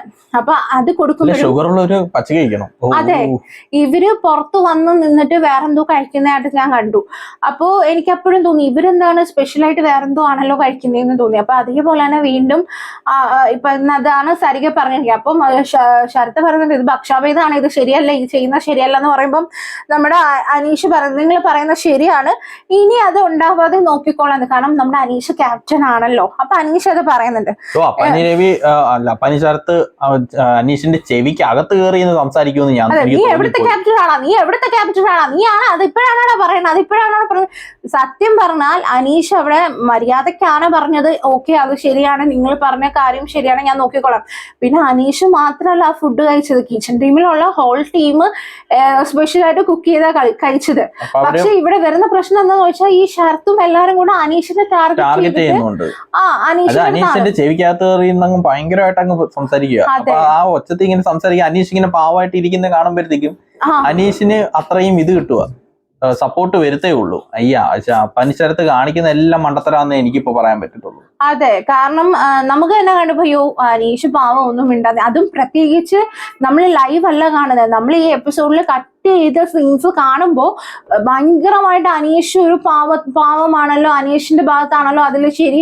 ഈ അപ്പാനെ ഇത് എന്തിനാണ് ഇത്രയും ഷൗട്ട് ചെയ്ത് അനീഷിനെ പറയുന്നത്? അതായത് അനീഷിന്റെ ഭാഗത്ത് സത്യം പറഞ്ഞാൽ ഇതിൽ തെറ്റില്ല കേട്ടോ, കാരണം ആള് ഓൾറെഡി പറഞ്ഞു ഞാനിനി അങ്ങനെ ചെയ്യില്ല, ഞാൻ ശ്രദ്ധിച്ചോളാം. പിന്നെയും ഇങ്ങനെ കിടന്ന് എന്തിനാണോ അവോ എന്തോ കാണിക്കുന്നത്. അനീഷ് അല്ലെ, സെയിം സിറ്റുവേഷൻ അനീഷും ഉണ്ടായിട്ടുണ്ട്. അനീഷും ഇതണക്ക് ഉടക്കിയിട്ടുണ്ട്, ഒരു കാര്യത്തിന് ഇല്ലാതെ ഉടക്കിയിട്ടുണ്ട്. പക്ഷെ ഇത് എന്ന് പറയുന്നത് കറക്റ്റായിട്ട് നല്ല രീതിക്ക് ഒരാൾ പറയുമ്പോൾ അത് പിന്നെ അക്സെപ്റ്റ് ചെയ്തിട്ട് മാറിയാ വേണ്ടത്. അല്ല വീണ്ടും കടന്ന് ചെവിക്കകത്ത് അടുത്ത് പോയിരുന്നിട്ട് ഇത്രയും ഷൗട്ട് ചെയ്ത് സംസാരിക്കേണ്ട ഒരു കാര്യമില്ല. ആ കലിപ്പ് തീർക്കുന്ന എത്താൻ ഇന്നലെ ഇവരെ ഹെൽപ്പ് ചെയ്തിട്ടും അനീഷ് അങ്ങനെയൊക്കെ പറഞ്ഞതിന്റെ കലിപ്പ് അപ്പനിശരത്ത് കാണിക്കുന്നതാണ്. അതെ, അത് എപ്പിസോഡിന്റെ കുറെ ഭാഗങ്ങൾ ശരത്ത് പിന്നീടും പറയുന്നുണ്ട് കേട്ടോ. ആൾക്കത് നല്ല വിഷമമായി, ആത്മാർത്ഥമായിട്ട് നിന്നതാണ്, അതും ഒരു ശരിയാണ്. അപ്പൊ നമ്മുടെ റിയൽ ലൈഫിൽ നമ്മളൊക്കെ ഇങ്ങനെയൊക്കെ തന്നെ ആണല്ലേ. ശരിക്കും പറഞ്ഞു നോക്കിയാൽ ഈ ഒരു നമ്മുടെ ഉള്ളിലും ഈ ഒരു ശരത്തൊക്കെ ഉണ്ട്. കാരണം നമ്മൾ ആത്മാർത്ഥമായിട്ട് നിന്നിട്ട് ഒരാള് ഒരു വിലയുമില്ലാതെ, അതിൽ ശരത്ത് പറയുന്നുണ്ട് എന്നോട് പേഴ്സണലി പറഞ്ഞെങ്കിൽ എനിക്ക് കുഴപ്പമില്ല, ഇത് വന്ന് നിന്നിട്ട് പേഴ്സണലി നല്ലതെന്ന് പറഞ്ഞിട്ട് പുറത്തു പോയി നിന്ന് പൊക്കി പറയുമ്പോഴേക്കും നമുക്കായാലും ആ ഒരു ദേഷ്യം ഇതൊക്കെ കാണും. പക്ഷെ ഇതൊരു TV ഷോ എന്ന് പറയുന്നത് നമ്മൾ ഒരാളെ കാണുമ്പോ നമ്മൾ ഇതിൽ കുറ്റപ്പെടുത്തിക്കൊണ്ടേയിരിക്കും, അത്രേ ഉള്ളൂ കാര്യം. അത് ഗെയിമില് അങ്ങനെ ഇന്നലെ അനീഷിന് മിക്കവരും കുറ്റപ്പെടുത്തിയിട്ടുണ്ടെങ്കിൽ ഇന്ന് നേരെ അപ്പനിശരത്തിനായിരിക്കും കുറ്റപ്പെടുത്തുക. അത് ആ ഒരു സ്ക്രീനിൽ എങ്ങനെ, ഇപ്പം നമ്മൾ ഗെയിമിൽ എങ്ങനെ വരുമെന്ന് നമ്മളൊരു സ്ക്രീനിൽ വരുന്ന എങ്ങനെയാണെന്ന് നമ്മൾ മൈൻഡിൽ ചിന്തിച്ചിട്ടാണ് ഈ ബിഗ് ബോസ് ഗെയിം കളിക്കാൻ. കഴിഞ്ഞ സീസണിൽ ഇപ്പം നമ്മുടെ അഖിൽമാരാർ തന്നെ ഓരോ എങ്ങനെ വരും, ഒരു പ്രിവ്യൂ എങ്ങനെ വരുമെന്ന് പറഞ്ഞാണ് അവര് കളിച്ചോണ്ടിരുന്നത്. ആ രീതിയിൽ ചിന്തിച്ചാലേ ഈ ബിഗ് ബോസ് ഗെയിമിൽ സക്സസ് ആവാൻ പറ്റത്തുള്ളൂ. അതെ, അപ്പോ ഇതൊക്കെ കഴിഞ്ഞിട്ട് നമ്മുടെ ലിവിംഗ് റൂമില് നമ്മുടെ അപ്പാനി ശരത്തും പിന്നെ അതേപോലെ ബിന്നിയും ഒക്കെ, അക്ബർ ബിന്നി ഒക്കെ ഇരുന്ന് സംസാരിക്കുന്നുണ്ട്. അപ്പൊ ഇതില് പറയുന്നുണ്ട് ഗിസേലിനെ പറ്റി, അനുവും ഉണ്ട് കേട്ടോ. അപ്പം ഗിസേലിനെ പറ്റിയിട്ടാണ് നമ്മുടെ ശരത്ത് പറയുന്നത്. അതായത് ഗിസയില് ചെയ്തത് തെറ്റല്ലെന്നൊന്നും ഞങ്ങൾ പറയുന്നില്ല എന്ന് പറയുമ്പോ ബിന്നി പറയുന്നുണ്ട് ആള് ഇന്നലെ പറഞ്ഞു പൊട്ടറ്റോ ജ്യൂസാണ് ഇട്ടേന്ന്, പിന്നെ പറയുന്നു ടിൻഡൻ മോയ്സ്ചറൈസർ ആണ് ഇട്ടതെന്ന്, പിന്നെ പറയുന്നു ടിൻഡൻ സൺസ്ക്രീൻ ആണ് ഇട്ടതെന്ന്. ഇങ്ങനെ ആള് ഉള്ളതുപോലെ പറയില്ല, ഇങ്ങനെ മാറ്റി പറഞ്ഞുകൊണ്ടിരിക്കുന്നു, കള്ളം പറയുന്നു എന്നുള്ള രീതിയിൽ നമ്മുടെ ബിന്നി പറയുന്നു. അപ്പം നമ്മുടെ അക്ബർ പറയുന്നുണ്ട് ഇപ്പൊ ഞങ്ങൾ എന്തായാലും ന്യൂട്രൽ ആയിട്ടാണ് നിൽക്കുന്നത്, ഞങ്ങൾ ആരുടെയും ഒന്നും പറയാനോ എടുക്കാനോ ഒന്നുമില്ല, അങ്ങനെ ചെയ്തിട്ടുണ്ടെങ്കിൽ നിങ്ങൾ പറയുക, പിന്നെ ഞങ്ങൾക്ക് ആരോടും കുശുമ്പോ കാര്യങ്ങളോ ഒന്നും ഇല്ലെന്ന് പറഞ്ഞാൽ നമ്മുടെ അനുവിനെ ഒന്ന് മൂപ്പിച്ച് വിടുന്നൊക്കെ ഉണ്ട് കേട്ടോ. അപ്പൊ അനു ചോദിക്കുന്നു കുശുമ്പ് എന്ന് പറഞ്ഞാൽ എനിക്ക് എന്തിനാ കുശുമ്പ്, എനിക്ക് എന്തിനാ അവളോട് കുശുമ്പ് തോന്നേണ്ടതെന്ന് നിങ്ങൾ പറയുന്നൊക്കെ പറഞ്ഞിട്ട് അനു പറയുന്നുണ്ട്. അനു വന്നിട്ട് വീണ്ടും പോയി ചെക്ക് ചെയ്യുന്നുണ്ട്. അതായത് ബെഡില് ആ ഒരു ഡ്രോയർ വലിച്ചിട്ട് പുള്ളിക്കാരെ അടയ്ക്കാൻ അങ്ങോട്ട് നോക്കിയാന്ന് തോന്നുന്നു. അങ്ങനെ അടയ്ക്കാൻ ചെക്ക് ചെയ്തത് തന്നെയാണ് അല്ലേ? ഓക്കെ. അപ്പൊ എല്ലാരും ഇതണക്ക് അപ്പൊ അതിന്റെ അകത്തിരിക്കുന്നവര് ഇത് നോക്കിയിട്ട് മിണ്ടായിരിക്കും. അതെ, അപ്പൊ നമ്മുടെ ഗിസയിൽ ഇത് കണ്ടോണ്ട് വരുന്നു കേട്ടോ. ഗിസയിൽ ഇത് കണ്ടോണ്ട് വന്നിട്ട് ഗിസയിൽ കുളിക്കാൻ പോയ ടൈമിൽ എങ്ങനെയാണ് അനു സെർച്ച് ചെയ്തത്. അപ്പൊ ഗിസയിൽ ചോദിക്കുന്നത് നീ എന്തിനാ ഇത് ഓപ്പൺ ചെയ്ത്, നീ എന്തിനാ ഇത് നോക്കുന്നത്, നീ തീഫാണ് എന്ന് പറയുന്നുണ്ട്. അപ്പൊ അനു പറയുന്നത് ഞാൻ അടച്ചാണ്, ഫൗണ്ടേഷൻ ഉണ്ടോ എന്ന് നോക്കിയതാണ് എന്നൊക്കെ പറഞ്ഞ് നമ്മുടെ അനു പറയുന്നുണ്ട്. അപ്പം ഗിസയില് അവിടെ ഒരു എഫ് വെച്ചിട്ട് ഒരു വേർഡും പറയുന്നുണ്ട്, പിന്നെ സൈക്കോ എന്നും വിളിക്കുന്നുണ്ട് കേട്ടോ. അപ്പം പക്ഷെ അത് ആരും ഒന്നും പ്രശ്നം ഉണ്ടാക്കിയില്ല, അതാണ് എനിക്ക് അതിശയായി പോയത്. കഴിഞ്ഞ സീസണിലേക്ക് ഈ പേര് വല്ലതും പറഞ്ഞിട്ടുണ്ടായിരുന്നെങ്കിൽ എന്റെ പൊന്നെ ഭൂകമ്പം ഉണ്ടായേനെ. അതെ, അപ്പം അല്ല എനിക്ക് തോന്നുന്നു ഈ സെപ്റ്റി ടാങ്കിലും വലിയ സംഭവമില്ല ഇത്. അപ്പൊ വിളിക്കുകയും ചെയ്ത് അതിന്റെ കൂടെ സൈക്കോ എന്നും പറയും ചെയ്തു. ചിലപ്പോ നമ്മുടെ കേട്ടില്ലേ? അനു കേട്ട കാണത്തില്ലേ? അപ്പൊ അനു ബിഗ് ബോസിന്റെ ആരാന്ന് ചോദിക്കുമ്പോ അനു പറഞ്ഞു ഞാൻ ബിഗ് ബോസിന്റെ മാമിയാന്ന് പറയുന്നത്. അപ്പം എന്തായാലും ഷാനവാസും കൊണ്ട് വന്നു, ഷാനവാസാണല്ലോ ക്യാപ്റ്റൻ. അപ്പൊ ഗിസയിൽ പറയുന്നുണ്ട്, ഷാനവാസിനോടായിട്ടാണ് കേട്ടോ പറയണേ. അപ്പൊ ഷാനവാസ് അനുവിനോട് പറയുന്നുണ്ട് നിങ്ങൾ ആളുള്ളപ്പോ നോക്കിയാൽ കുഴപ്പമില്ല, ആളില്ലാത്ത ടൈമിൽ ഇങ്ങനെ നോക്കരുത്, അത് നിനക്ക് പിന്നീട് പ്രശ്നമായിട്ട് വരും. അപ്പോ അനു പറയുന്ന അനു ഇവിടെ ക്യാമറ ഉണ്ടല്ലോ എന്ന്. പക്ഷേ എനിക്കും പറയാനുള്ള അതാണ്, നമുക്ക് ഒരു പരിധി വരെയൊക്കെ ഒരാളുടെ പേഴ്സണൽ ഡ്രോയർ എന്നൊക്കെ പറയും. ബിഗ് ബോസ് ആണ്, ഇവിടെ എല്ലാം ഓപ്പൺ ആണ് എങ്കിൽ പോലും ഓരോരുത്തർക്ക് ഓരോ ഡ്രോയർ കൊടുത്തേക്കുന്ന പിന്നെന്തിനാ ബിഗ് ബോസ്? അത് ഒരു പ്രൈവസി, ഓരോ കാര്യങ്ങൾക്ക് ഓരോ ഇതുണ്ട്, അതിനപ്പുറത്തോട്ട് കിടക്കാൻ ആരും അനുവദിക്കത്തില്ല. അതെ, അപ്പൊ അത് നമ്മളും അത് അനു 2-3 വട്ടമായി നോക്കുന്നത് ഞാൻ കാണുന്നു. ഇപ്പം എത്രയൊക്കെയാണെങ്കിലും ഒരാളുടെ പ്രൈവസിക്ക് ഉള്ളിൽ കടന്നിട്ട് ഇങ്ങനെയൊക്കെ നോക്കുന്നത് അത് എപ്പോഴും 1 വട്ടം 2 വട്ടം ആണെങ്കിൽ കുഴപ്പമില്ല. എപ്പോഴും ഇങ്ങനെ കയറി നോക്കുന്നത് അവർ കുളിക്കാൻ പോകുന്നുണ്ട് അല്ലെങ്കിൽ അവരുടെ അനുവാദം ചോദിച്ചിട്ട് തുറന്നാലും കുഴപ്പമില്ല. ഗിസേലും അതൊരു മര്യാദക്ക് ഇച്ചിരി വഴക്കിട്ടെങ്കിലും ഇച്ചിരി മര്യാദക്കാ വഴക്കിട്ട, വേറെ വലിയ ഭൂകമ്പം ഉണ്ടാക്കിയാ. പിന്നെ ഇതൊക്കെ കഴിഞ്ഞിട്ട് നമ്മുടെ ബെഡ്റൂമിൽ ഇരുന്ന് അനു ശൈത്യയും കൂടെ ഗിസേലിന്റെ കാര്യമാണ് പറയുന്നത്. അപ്പം അതായത് അപ്പൊ നമ്മുടെ ശൈത്യ പറയുന്നുണ്ട് അവർക്ക് ഡ്രസ്സ് കിട്ടി കഴിഞ്ഞാൽ ഇവിടെ പലരുടെയും ഷോ കാണേണ്ടി വരും. അതെന്താ പറയാ, അനു ചോദിക്കുന്നുണ്ട് ബാക്കിയുള്ളവർക്ക് എന്താ പേടിയാണോ അതോ ബാക്കിയുള്ളവർ എന്താണ് ഈ ഗിസേലിന്റെ പുറകെ നടക്കുന്നത്, അതായത് ഇവിടെയുള്ള അതേപോലെ ഇവിടത്തുള്ള ആണുങ്ങളെല്ലാം ഗിസേലിന്റെ ബോയ് ഫ്രണ്ട്സ് ആണെന്നൊക്കെ പറയുന്നുണ്ട്. പക്ഷെ ശരിയാണ്, അവിടെയുള്ള ആരും തന്നെ ഗിസേലിന്റെ കാര്യത്തിൽ ചോദിക്കുന്നില്ല, സോഫ്റ്റ് ആയിട്ടാണ് നിൽക്കുന്നത്. ആരും അങ്ങോട്ട് ചോദിക്കുന്നില്ല എന്താ കാര്യം, എനിക്കും മനസ്സിലാവുന്നില്ല. അങ്ങനെ അപ്പോഴാണ് ഈ ശൈത്യ ഈ ഡയലോഗ് അടിക്കുന്നത്. എന്തായാലും അത് കോമഡി ആയിരുന്നു, അത് കേട്ടപ്പോ ഞാൻ കുറെ ചിരിച്ചു. അപ്പോ ഇതൊക്കെ കഴിഞ്ഞിട്ടാണ് നമ്മുടെ മിഡ് വീക്ക് സസ്പെൻഷന്റെ 3rd റൗണ്ടായ കളിയരങ്ങ് എന്നുള്ളൊരു റൗണ്ടാണ് നടക്കുന്നത്. നിങ്ങൾക്ക്, അതായത് ബിഗ് ബോസ് അനൗൺസ് ചെയ്യുന്നുണ്ട്, നിങ്ങൾക്ക് നൃത്തം ചെയ്യാം, പാട്ട് പാടാം, മിമിക്രി ചെയ്യാം, അതേപോലെ മോണോ ആക്ട് ചെയ്യാം, എന്ത് വേണമെങ്കിലും ചെയ്യാം. അത് ടീം എന്ത് ടീമായിട്ടാണ് ചെയ്യേണ്ടതെന്ന് ഈ 6 പേരും ഇവർക്ക് കിട്ടിയിരിക്കുന്ന സഹായികളും കൂടെ ഒരുമിച്ച് വേണം തീരുമാനിക്കാൻ. അവർക്ക് ഒരു ലിസ്റ്റും കൊടുത്തിട്ടുണ്ട്, പാട്ടിന്റെ ഒരു ലിസ്റ്റ്. അതെ, പിന്നെ എന്ത് പെർഫോമൻസ് വേണമെന്ന് ഇവർക്ക് തീരുമാനിക്കാം. ജഡ്ജ് ചെയ്യുന്നത് ഈ 6 പേരും കൂടെ ഡിസ്കസ് ചെയ്തിട്ടായിരിക്കും എത്ര പോയിന്റ്സ് ഡിസൈഡ് ചെയ്യുന്നത്, അതനുസരിച്ചായിരിക്കും അവർക്ക് പോയിന്റ്സ് ചെയ്യുന്നത്. അങ്ങനെ കളിയരങ്ങ് ടാസ്ക് തുടങ്ങി. ആദ്യത്തെ ടീം വന്നേക്കുന്നത് അക്ബറും അനുവാണ്. നമ്മുടെ സരികയുടെ ടീമായിരുന്നു. നമ്മുടെ സമ്മറിൻ ബെത്ലഹേമിലെ സോങ് ആയിരുന്നു. അക്ബർ കിഡിലായിട്ട് പാടി തീർക്കണമേ ആ സോങ്. അത് അനു നല്ല രീതിക്ക് കളിച്ചു. പക്ഷെ അനു ഈ ഡ്രസ്സൊക്കെ കൊടുത്തിട്ട് നല്ല കളർഫുൾ ആയിട്ട് ഈ ടാസ്ക് ഒക്കെ അവർ ചെയ്താനെ, പാട്ടൊക്കെ ഇട്ട് ടാസ്ക് ചെയ്താനെ. ഇതൊരുമാരല്ല ഹോസ്റ്റൽ ഡ്രസ്സിൽ ഇരുന്ന് ഡാൻസ് കളിക്കുന്നു. പാവമുണ്ട് കേട്ടോ, അനുവിനെ കണ്ടപ്പോ കഷ്ണം തോന്നിയില്ല. ആശുപത്രിയിലേക്ക് യൂണിഫോം കണക്കത്തേക്ക് ഇട്ടിട്ട് ഇമാതിരി ഡാൻസ് ഒക്കെ കളിക്കുമ്പോ കോമഡി ആയിരുന്നു. എന്തായാലും അങ്ങനെ അവര് നല്ല രീതിക്ക് കളിച്ചു, നല്ല രീതിക്ക് അക്ബർ പാട്ട് പാടി, നല്ല രീതിക്കായിരുന്നു അവര് കളിക്കുകയും ചെയ്തത്. ആ ടീം ഒന്നും പറയാനൊന്നുമില്ല, ഒന്നും കുറവൊന്നും ഇല്ലായിരുന്നു. പിന്നെ അത് കഴിഞ്ഞിട്ട് ഷാനവാസും നെവിനും അവരുടെ ടാസ്ക് ആയിരുന്നു. നമ്മുടെ രേണുസുധിയുടെ ടീമായിരുന്നു അത്. അവര് ഡാൻസും സോങ്ങും ആയിരുന്നു. ഒരു മധുര കിനാവിൻ ആ ഒരു പാട്ടൊക്കെ ആയിരുന്നു. അതെ, അതില് ഷാനവാസ് വന്നിട്ട് ഷാനവാസ് അക്ബറായിട്ടും അതേപോലെ തന്നെ നെവിൻ രേണു ആയിട്ടും പറഞ്ഞു കേട്ടോ. അപ്പം ഷാനവാസ് ഇനിയെങ്കിലും എന്നോട് ക്ഷമിച്ചൂടെ. അപ്പൊ നെവിൻ നിനക്ക് എന്താടാ തീരാറായി എന്നൊക്കെ പറഞ്ഞിട്ട് നല്ല രസമായിട്ടായിരുന്നു കേട്ടോ അവരുടെ ഒരു പെർഫോമൻസ്. പിന്നെ അത് കഴിഞ്ഞ് അനീഷിന്റെ ടീമായിരുന്നു വന്നേക്കുന്നത്, ശൈത്യയും നൂറയും കൂടി. അവരും നല്ല രീതിക്ക് ഡാൻസും സോങ്ങും ആയിരുന്നു അവരും കളിച്ചത്. നമ്മുടെ കസ്തൂരി എന്റെ കസ്തൂരി ആ സോങ് ആയിരുന്നു. നല്ല രീതിക്ക് അവര് കളിച്ചു. അവര് ഇതേപോലെ ലാസ്റ്റ് നമ്മുടെ പാട്ടും ഡാൻസ് എല്ലാം കഴിഞ്ഞതിന് ഡ്രാമ കളിച്ചായിരുന്നു. അതില് നമ്മുടെ മീശയൊക്കെ വച്ചിട്ടൊക്കെയാണ് കേട്ടോ വന്നത്. അപ്പൊ ചോദിക്കുന്നുണ്ട് കസ്തൂരി എന്ന് പറഞ്ഞിട്ട് നമ്മുടെ ആദിലായിരുന്നു കൂടെ ഉണ്ടായിരുന്നു. അപ്പൊ അതിനോട് ചോദിക്കുമ്പോ എന്നെ കല്യാണം കഴിക്കുമോ എന്നുള്ള, അപ്പൊ വീട്ടിൽ പോലും കേട്ടത്തില്ല, നമ്മുടെ അനീഷ് ഡയലോഗ് ആണല്ലോ അനുവിന്റെ, ആ ഒരു ഡ്രാമയെ അവര് കളിച്ചത്. അതും കൊള്ളായിരുന്നു, അതും നല്ല രീതിക്കാണ് അവർ ചെയ്തത്. അത് കഴിഞ്ഞ് ആര്യനും ഗിസേലുമായിട്ടുള്ള ഒനിയലിന്റെ ടീമായിരുന്നു. അവര് മറ്റേ ഹം തെരബേന് റീക്രിയേറ്റ് ചെയ്തായിരുന്നു ആ സോങ്. സെയിം അത് തന്നെ, അതേ രീതിയിൽ തന്നെ കാണിച്ചത്. കുറച്ച് റൊമാൻസ് ഒക്കെ ആകുമ്പോൾ നമ്മുടെ ഒനിയലിന്റെ എക്സ്പ്രഷൻ ഒക്കെ കാണുന്നുണ്ട്, ആ കാലം പാടാ എന്നുള്ള രീതിയിലൊക്കെയാണ് ഒനിയലിന്റെ എക്സ്പ്രഷൻ. എന്തായാലും അത് നല്ല രസമായിരുന്നു. ഒരുവിധം ആവറേജ് എനിക്ക് തോന്നി, കൂട്ടത്തിൽ എനിക്ക് തോന്നിയത് അതായിരുന്നു. പിന്നെ ശരത്തും ബിന്നിയായിട്ടുള്ള ഇതായിരുന്നു. മറ്റേ എന്റെ അമ്മയുടെ ജിമിക്കി കമ്മല്, അവര് നല്ല ആക്റ്റീവായിട്ട് ചെയ്ത്. അതായത് ഈ കൂട്ടത്തില് നല്ല ഭയങ്കരമായിട്ട് ആക്റ്റീവായിട്ട് ചെയ്തത് എനിക്ക് ഇവരായിട്ടാണ് തോന്നിയത്. അവര് പാട്ട് ഇതെന്ന് വെച്ചാൽ ഇത് ഭയങ്കരമായിട്ട് ഡാൻസ് കളിക്കേണ്ട ഒരു പാട്ടല്ലേ, അതിന്റെ കൂടെ ആ ഡാൻസും അവരൊരു കോട്ടം തെറ്റാതെ നല്ല രീതിക്ക് അവർ കളിച്ചു, നല്ല ആക്റ്റീവായിട്ട്. അതിനുശേഷം ഇവിടെ ഇത് തന്നെ ഒരു ഡ്രാമ പോലെയൊക്കെ ചെയ്തു. അതിൽ എന്റെ ബ്രാൻഡി കുപ്പി എന്ത് എന്നൊക്കെ ചോദിക്കുമ്പോൾ നമ്മുടെ ബിന്നി പറയുന്നത് ഞാൻ പിള്ളേർക്ക് സിർലാക്ക് കലക്കി കൊടുത്തെന്നൊക്കെ പറഞ്ഞ് കോമഡി ആയിരുന്നു. അതെ, സിർലാക്ക് അത് എന്തെങ്കിലും സീൻ ഉണ്ടായിരുന്നു, ചുമ്മാ പറഞ്ഞത്. ഞാനും ആലോചിച്ചു ഇത് കണ്ട്, ഇത് ഇങ്ങനെ ഒരു സീൻ ഇവിടെ ഉണ്ടായിട്ടുണ്ടോ എന്ന് ഞാനും ആലോചിച്ചു. ചുമ്മാ അവര് പുറത്തുനിന്നായിട്ടുള്ള ഒരു രീതിയിൽ ചെയ്തതാണ്. പിന്നെ ശാരികയുടെ പിന്നെ അഭിലാഷ് ബിന്നി അവര് വന്നിട്ട് ഇതണക്ക് കളിച്ചായിരുന്നു.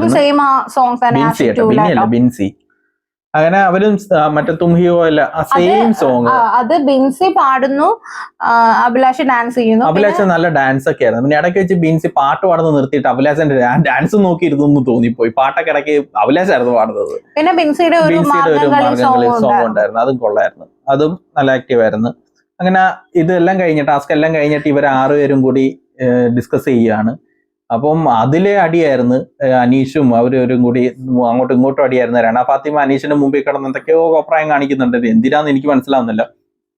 ഒരാൾ ഇപ്പൊ വഴക്കിടാൻ തന്നെ ഒരാൾ സംസാരിക്കാനുള്ള അവസരം കൊടുത്തിട്ട് തിരിച്ചല്ലെങ്കിൽ പോയിന്റ് സംസാരിക്കുകയും ചെയ്യണം. ഇത് രണ ഫാത്തിമ കാണിക്കുന്നത് കുറെ എന്തൊക്കെയോ കാട്ടിക്കൂട്ടുക കുട്ടി, എന്തോന്നും എനിക്ക് മനസ്സിലാവുന്നില്ല. പോയിന്റ് ഒക്കെ പറ, അല്ലെങ്കിൽ വഴക്കിടായിട്ട് കളിച്ചോണ്ടിരുന്ന ഒരു കുട്ടിയായിരുന്നു. ഇപ്പൊ വന്ന് ആദ്യമൊക്കെയോ മാനിപ്പുലേഷനിൽ പോയി, ആളുടെ ഗെയിം ഫുള്ള് പോയി കേട്ടോ. ആള് ഗെയിം എന്തെങ്കിലും പറഞ്ഞു കഴിഞ്ഞാൽ അത് നെഗറ്റീവായിട്ട് വരികയും ചെയ്യുന്നുണ്ട്. അതേപോലെ തന്നെ ആളല്ലെങ്കിൽ ഒന്നും സ്ക്രീൻ സ്പേസ് അത് പോയിന്റ്സോ അല്ലെ, വഴക്കിടുമ്പോ തന്നെ പോയിന്റ്സ് ഒന്നും അല്ല പറയുന്നത്. എന്തൊക്കെയോ കുട്ടി ആംഗ്യങ്ങളും കാണിക്കുക, കുറെ എക്സ്പ്രഷൻ ഇട്ടൊക്കെ കാണിക്കുക. അതാണ് ആളുകൾക്ക് അത്ര ഇറിറ്റേറ്റഡ് ആവുന്നത്. നമ്മൾ തിരിച്ച് വഴക്കിടുമ്പോ അത് കണക്ക് എന്തെങ്കിലും പ്രതികരിക്കണം. അതല്ല ചെയ്യുന്നത്. അതുകൊണ്ടാണ് ഒരു കുഴപ്പമുള്ളത്.